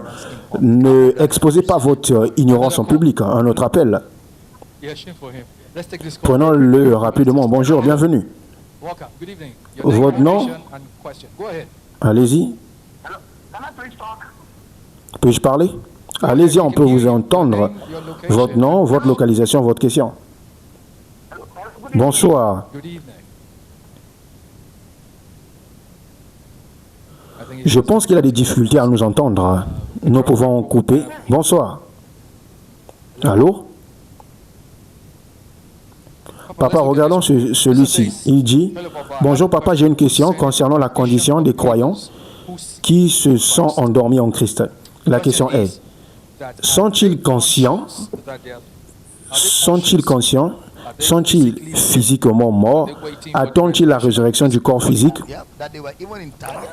Oui. Même l'homme riche a reconnu Lazare. Ils sont conscients. Oui. Oui, absolument. Un autre appel ici. Bonsoir, bienvenue. Votre nom, votre localisation et votre question. Allez-y. Oui. Monsieur Victor d'Abuja. Bienvenue, allez-y. Je vais poser une question. J'ai un problème avec ma femme. Ma femme m'a quitté et a dit qu'elle est mariée au mari d'une autre femme. J'avais une femme auparavant, mais elle m'a quitté. Je suis retourné vers elle, mais elle a refusé. Et des gens m'ont dit qu'elle ne peut plus m'épouser parce qu'elle sait que j'étais déjà marié. Et maintenant, je suis marié et ma femme dit qu'elle est mariée au mari d'une autre femme. On l'avait donné un mauvais conseil de l'Église, qu'elle va se marier à un autre homme. Alors, que dois-je faire dans cette situation? Vous avez compris ce qu'il a dit? Aidez-moi, s'il vous plaît, je n'ai pas bien compris. Il dit que sa femme l'a quitté parce que l'église que sa femme fréquentait ou fréquente lui a dit que l'homme avec qui elle est mariée avait déjà été marié auparavant. D'accord? Donc, elle dit qu'elle est en train d'épouser un autre homme ou le mari d'une autre femme. La femme d'un autre homme, oui. Donc, maintenant, elle a appelé et lui dit qu'elle ne veut plus se marier avec lui à cause de cette prophétie qui lui a été donnée et qu'elle doit partir parce qu'ils lui ont dit qu'il est marié à la femme d'un autre homme. Alors, quelle est sa question? Que doit-il faire face à cette situation? Parce que l'homme est actuellement marié. Quand sa femme est partie, il s'est remarié. Mais quand la femme est allée dans cette église, on lui a enseigné que son mari où son ancien mari est marié à la femme d'un autre homme et elle est mariée au mari d'une autre femme. Donc cette femme, l'ancienne épouse, est revenue vers l'homme en disant: hey, tu es un bon, l'autre est faux. Comment doit gérer cela? Donc, il a 2 femmes. Oh, vraiment? Il doit venir pour des conseils. Il doit venir pour des conseils. Vous devez venir pour un accompagnement. Vous devez venir avec votre femme. Venez. Il y a plus de questions que nous devons vous poser à tous les deux, car nous ne pouvons pas donner les détails ici. Ainsi, nous pourrons vous conseiller, vous aider à savoir ce que vous devez faire dans ce genre de circonstances. Il y a un autre appel. L'email sont à l'écran. Donc, si vous voulez nous contacter, vous pouvez toujours le faire. Bonsoir. Nous pouvons vous entendre. Quel est votre nom? Mon nom est Peter. J'appelle du Ghana. Allez-y. Je pense qu'il y a environ 4 ou 5 ans, le pasteur est venu au Ghana et je lui ai posé une question concernant la chefferie.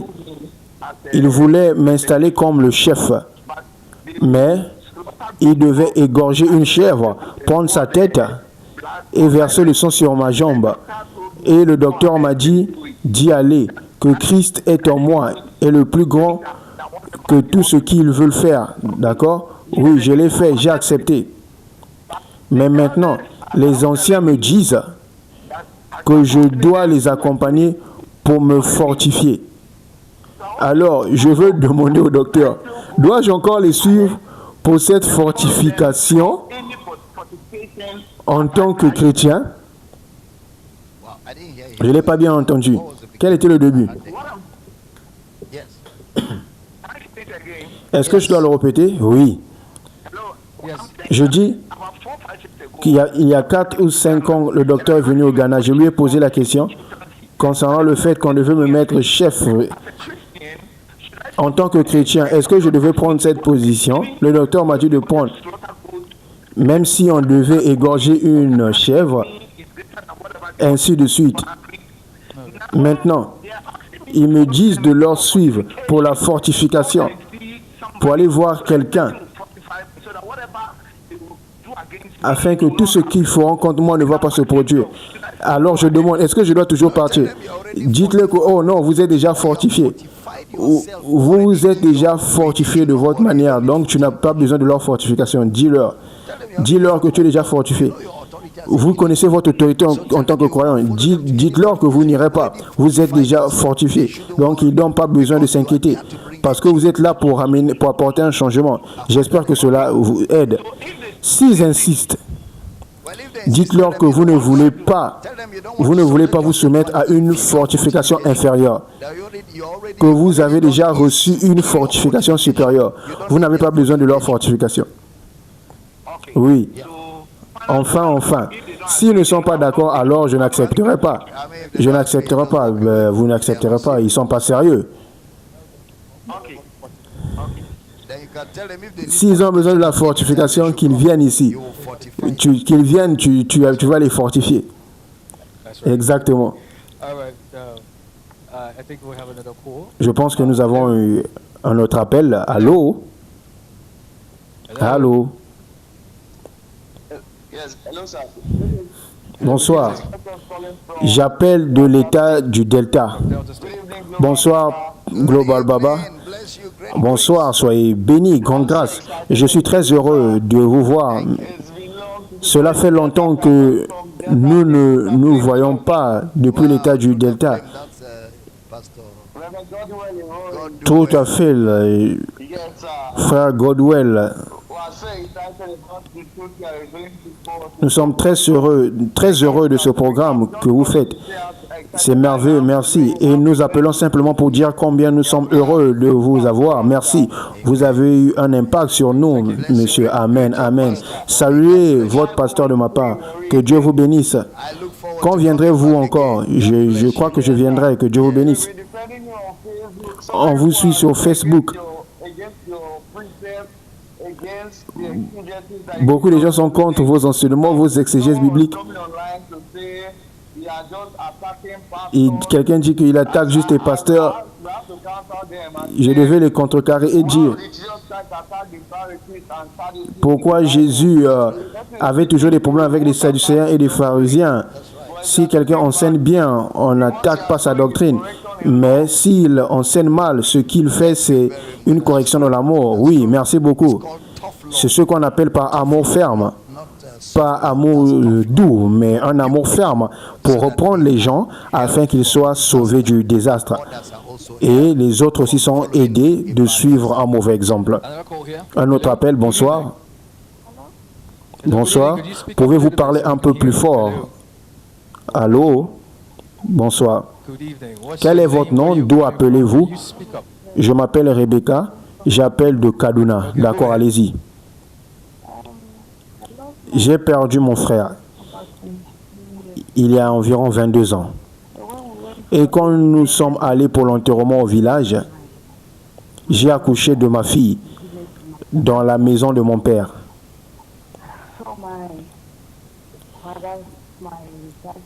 Et les membres de la famille de mon père m'ont dit qu'il doit faire une purification. Je suis de Kaduna. Mon mari est Yoruba.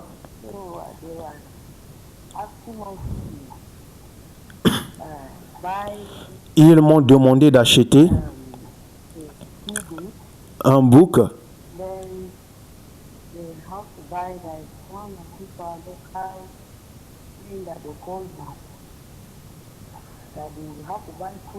du riz, de l'huile de palme et d'autres choses. Ils disent que c'est pour une purification parce que j'ai accouché dans la maison de mon père. Alors que je suis marié, moi je pensais que c'était bien, mais mon mari ne veut pas le faire parce que je suis chrétienne. Mais je veux demander, dois-je le faire parce que je ne veux pas que quelque chose arrive à ma fille dans le futur? J'ai des inquiétudes. Mais j'aimerais demander, est-ce que je peux le faire parce que je ne veux pas que quelque chose arrive à ma fille dans le futur? J'ai des inquiétudes. C'est pourquoi je sens que je dois prier. Voilà pourquoi j'ai dit que je devrais vous poser cette question. Merci pour votre appel. Papa va répondre. En résumé, elle a accouché et ils veulent faire une purification avec des sacrifices. Elle demande si elle doit le faire. Donc, il demande des sacrifices dans ce genre de situation. Donc, elle demande si elle doit le faire ou pas pour faire la purification. Elle dit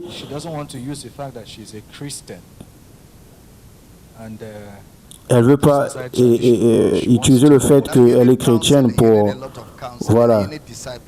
Vous avez besoin de beaucoup d'accompagnement et vous avez besoin d'être enseigné. Appelez-nous 5 minutes après 20 h sur ce même numéro. 5 minutes après 20 h, nous allons vous conseiller. Vous commencez avec la formation du disciple-là, la formation des disciples, prier pour vous et vous aider à comprendre si vous avez vraiment besoin de cette purification ou non. C'est important pour votre vie afin de ne pas vous exposer à des influences démoniaques. Donc, contactez-nous immédiatement après ceci. Que Dieu vous bénisse. Nous avons plus d'appels, mais il y a une question. Monsieur, les miracles arrivent partout. Même chez les non-croyants, même chez les non-chrétiens. Est-ce que Jésus est derrière tout cela? Ça vient de David, Odinia, Abuja, Nigeria. Dieu est un Dieu de miracles. La Bible dit que Jésus allait partout. Il guérissait tout le monde, sans exclure. Car c'est dans son caractère de bonté, comme il fait tomber sa pluie sur les mauvais et sur les bons. Les miracles ne sont pas exclusifs au christianisme, mais Dieu aime tout le monde. Si vous invoquez son nom, il vous visitera. Le diable peut aussi faire des choses des magiques. Il prend des choses et il le met dedans. Mais quand Dieu guérit, il guérit définitivement. Les miracles ne sont pas exclusifs au christianisme, mais Dieu fait des miracles et il guérit les malades. Un autre appel. Bonjour. Oh, bonsoir. Allô? Très bien, pendant que nous attendons d'autres appels, celui-ci dit bonjour monsieur. Je suis Sonny Daniel du Pakistan. Mon grand frère consomme de la méthamphétamine comme drogue. Donc nous sommes très attristés depuis que nous l'avons appris. S'il vous plaît, priez pour mon frère Ousmane Daniel et nous espérons que Dieu répondra à votre prière et qu'il arrête de prendre de la drogue. Dépendance aux substances. Docteur Gabriel, brisez ce joug dans la vie de ce frère. Zonga, nous déclarons la vie maintenant et nous brisons l'emprise de la dépendance sur votre vie au nom de Jésus. Et nous décrétons que vous êtes libre maintenant. Et nous ordonnons que cet appétit cesse en vous et que vous soyez complètement libre au nom de Jésus. Amen, amen. Continuons. Ayomide a déniqué, écrit et dit « Merci, Papa, pour votre engagement dans l'œuvre du Seigneur au fil des années et pour cette opportunité de poser des questions à travers cette plateforme. Ma question est la suivante. Je suis marié depuis plusieurs années maintenant et mon mari reste encore un chrétien immature. Je sais que pour grandir spirituellement, il doit être enraciné dans une église locale. Je vais à l'église avec les enfants. Ce sont des années formatrices et je sais qu'il a un rôle de prêtre ou de sacrificateur dans le foyer. Mais cela n'a pas été possible. Quelle sagesse puis-je appliquer ici? Merci, Global Papa. La sagesse est de l'exposer progressivement à l'enseignement et de prier que Dieu envoie des ouvriers autour de lui, que Dieu amène les bonnes influences et les bonnes personnes autour de lui pour influencer et le stimuler. C'est votre prière désormais. Priez simplement et faites confiance à Dieu. Il est le Seigneur de la moisson. Il sait quoi faire concernant votre mari. Mais de façon humoristique, j'espère que vous ne l'appelez pas bébé parce que lorsque vous allez l'appeler, vous appelez Marie bébé, il y a une tendance de ce qu'il reste toujours bébé. Ne faites pas attention, je plaisantais simplement. Je vais redonner rapidement les numéros. Plus 2, 2, 3, 4, 9, 0, 3, 0, 0, 8, 3, 8, 4, 6, plus 2, 3, 4, 9, 1, 5, 1, 9, 5, 1, 2, 5 et plus 2, 3, 4, 8, 0, 6, 8, 0, 0, 9, 9, 3, 9. Vous pouvez aussi envoyer vos questions sur Ministers Hangout 2026 gmail.com. Ministers Hangout 2026 gmail.com. Pour le partenariat, envoyez vos emails à powercityoffice@drbeldamina.org. powercityoffice@drbeldamina.org. Prenons cet appel. Bonsoir.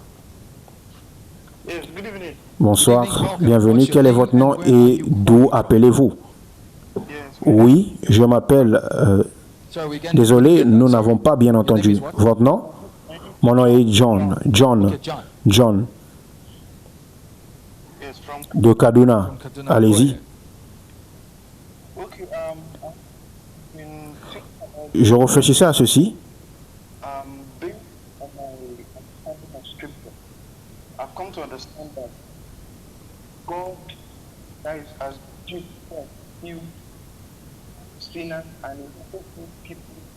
Donc j'ai prié en tant qu'homme attaché aux Écritures, j'ai compris que Dieu a toujours son peuple. Pourquoi alors lorsque nous prions pour des miracles ou pour la guérison,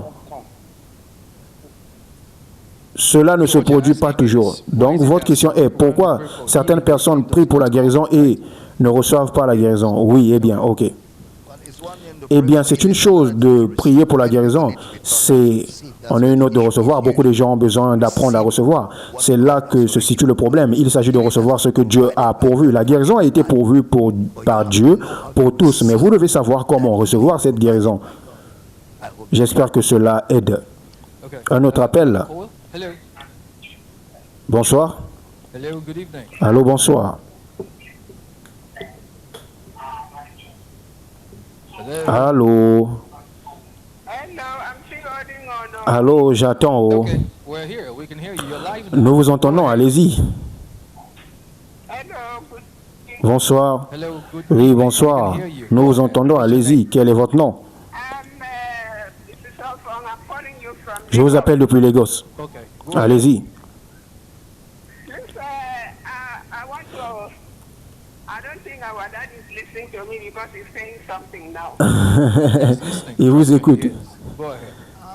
Je vous écoute, allez-y. I want to appreciate. Je veux remercier le Seigneur à son sujet. And that, you know, Mon fils, he is my son's mon fils le considère comme son mentor.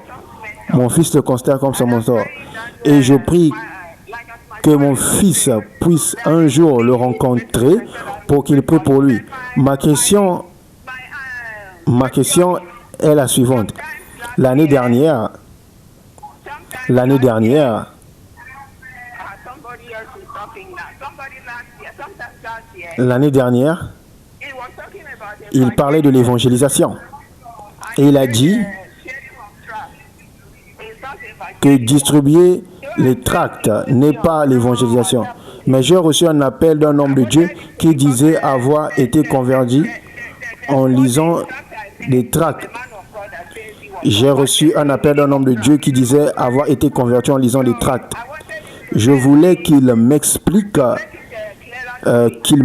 cela plus clairement. All right. Your question is noted. Thank you. Oui, on vous entend. Merci, votre question est notée. On vous a entendu. Hello. Allô? Okay, Papa, I think let's respond to that. Bottom line, she's saying she wants to understand whether or not. Donc sa sharing question tracts- c'était si partager les tracts, c'était l'évangélisation. L'évangélisation c'est pas partager les tracts. L'évangélisation c'est prêcher. Aller dans le monde entier et prêcher l'évangile. Il n'a pas dit d'aller distribuer les tracts.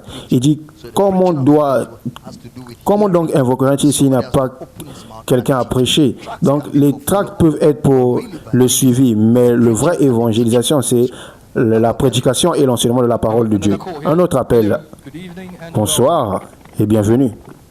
Hello. Good evening, sir. Good evening, sir. Good evening. Bonsoir monsieur. There is something that a question I want to Sorry, ask. your name Votre nom first. d'abord. You told us who Quel est you are. votre nom et votre localisation? Are you there? Êtes-vous là?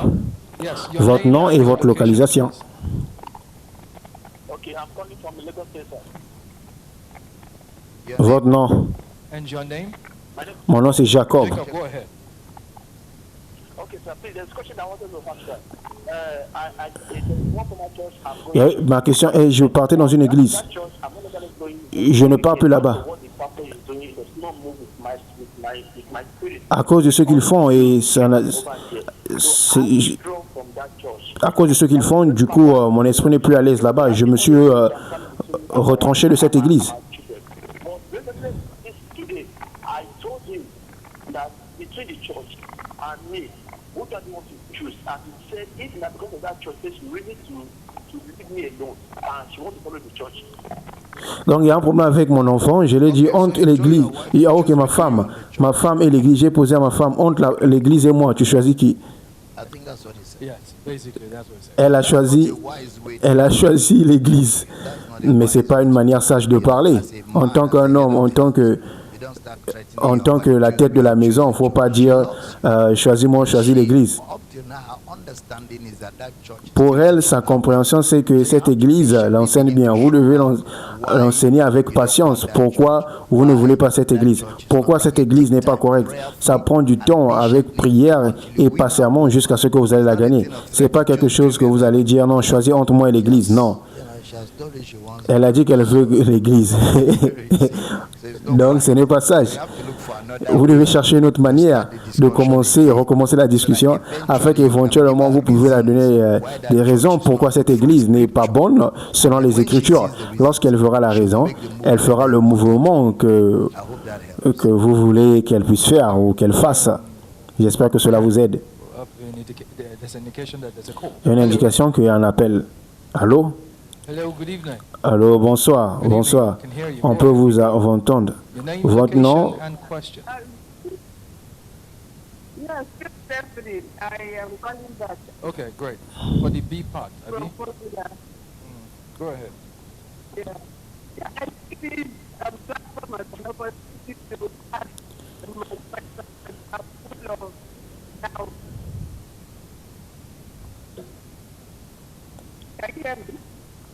On ne vous écoute pas, la ligne est mauvaise. On ne vous écoute pas, on ne peut pas vraiment vous comprendre. Désolé. Prenons ceci, une question écrite. Bonjour pasteur, je suis Eric du Rwanda. Je suis né de nouveau en croyant à l'œuvre de la croix qui m'a rendu juste. J'ai regardé vos enseignements sur le parler en langue. J'ai essayé, mais je n'arrive pas. Que dois-je faire?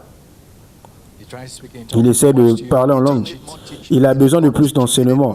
Il doit méditer davantage les Écritures. Quand vos yeux s'ouvrent, vous n'aurez plus de difficulté à parler en langue. Continuez à écouter et à vous nourrir. Peut-être prenez mon livre sur le don de la prophétie et cela va ouvrir votre compréhension, vous saturer de la compréhension concernant le sujet du parler en langue. J'espère que cela vous aide. Revenons, j'espère que vous allez bien, homme de Dieu. J'ai une question théologique qui me préoccupe et j'apprécie vraiment votre éclairage. En lisant Paul dans Romains, il semble clair que les croyants ne sont plus sous la loi, parce que Christ nous a rachetés de la loi.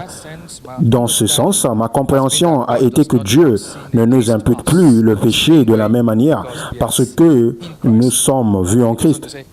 Et il poursuit, il dit, voici où je suis confus. Si cela est vrai, pourquoi les apôtres parlent-ils encore aux croyants du péché et de certaines actions pécheresses lorsque les croyants tombent dans la faiblesse ou s'écartent du bon chemin? Si le péché, dans un sens biblique, est la désobéissance à la loi, et que nous ne sommes plus sous la loi, et que nous ne pouvons de toute façon pas l'accomplir parfaitement, alors pourquoi continuons-nous à pécher? Et pourquoi certaines actions sont-elles encore reconnues comme péché si nous ne sommes plus sur le système même qui définit ce qu'est le péché? J'essaie de comprendre ce que signifie le péché pour un croyant sous la grâce et comment cela s'accorde avec l'enseignement de Paul dans Romains concernant la loi, le pardon et la manière dont Dieu nous voit en Christ. Merci de prendre le temps de lire ceci. Je serai reconnaissant pour toute explication ou ressources que vous pourrez me recommander. Ceci vient de Blessing à Oku. Très bien.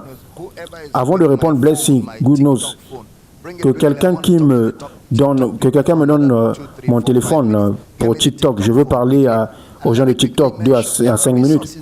Je veux mentionner qu'il existe des ressources qui vous aideront à comprendre le péché. Cela s'appelle la doctrine du péché. La doctrine du péché, sauter à saison 10. C'est disponible sur YouTube. Environ 35 à 40 heures d'enseignement sur le péché. La doctrine du péché. Prenez le temps d'écouter, allez-y vérifier sur YouTube, prenez le temps d'écouter, cela vous apportera de la clarté sur tout ce qui concerne le péché et le croyant. Je ne sais pas si vous voulez rajouter quelque chose.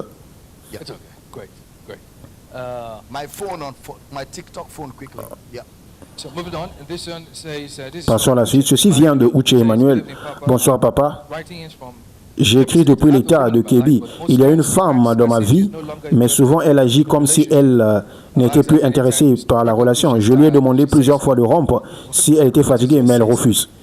Quel est votre conseil, monsieur? Eric, qu'en pensez-vous? Que pensez-vous que le frère doit faire? Eric?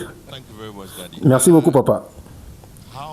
Comment avez-vous commencé cette relation? Et pourquoi avez-vous maintenant des doutes sur ce que vous avez cru? Vous avez cru en elle. Cela montre déjà que vous n'êtes pas prêt. Vous n'êtes pas prêt. Si vous êtes un homme prêt, lorsque vous voyez des choses que vous ne comprenez pas chez la femme que vous voulez épouser, vous demandez des clarifications. Vous imaginez des choses et cela montre que vous aurez des conflits plus tard. Cherchez les éclaircissements et tenez ferme. Croyez au meilleur de la relation. Ne pensez pas toujours que quelque chose de mauvais arrive. Nous avons environ 5 minutes avant de terminer. TikTok, vous êtes formidable. Je vois beaucoup de personnes envoyer des roses et des cadeaux. Nous serons en direct sur TikTok à 20h GMT+1.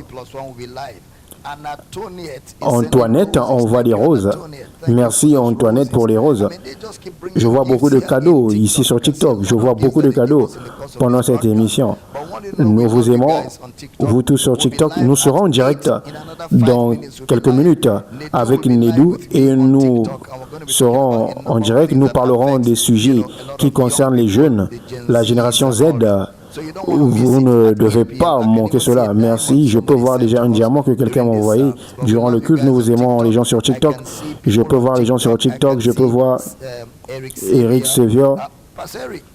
Pasteur Eric, tu es sur TikTok. Je peux voir Benita. Benita nous donne des roses. Je vais voir Antoinette. Je peux voir Kay qui nous donne des roses. Je peux voir. Ils sont en train de me pomper les roses. Kay, merci pour les roses. Antoinette, merci pour les roses. Merci Sam, Tembo, merci pour les roses. Dr Chifa, merci pour les cadeaux. Dr Chifa, merci pour les roses. Merci pour le cœur. Merci pour les dons. Merci Dr Chifa. Merci Tembo pour les roses. Regardez les roses partout, les cadeaux. J'aimerais qu'ils soient jaloux à propos de nous qui sommes sur TikTok. Et ceux qui ne sont pas sur TikTok doivent nous rejoindre. Don Papsi, Yawal. Benita, merci pour les roses. Don Papsi, merci. Merci Uche, merci pour les roses. Merci Victoire. Ok, je sais que je serai avec vous dans 5 minutes sur TikTok. Je vous remercie pour les cadeaux. Je vous remercie pour les roses. Merci pour tous les cadeaux qui continuent à venir sur TikTok. Mais comme je dis, nous serons en direct environ 5 minutes sur TikTok. Merci. Très bien, papa. Je pense que c'est un bon moment pour conclure cette émission afin que vous vous préparez pour TikTok. Merci, papa. Merci, monsieur. Merci, papa. Mais papa, s'il vous plaît, prenez pour la parole pour conclure. Où que vous soyez en train de nous suivre, ce fut un moment merveilleux avec nous. Demain, nous serons encore en direct sur le culte de mi-semaine.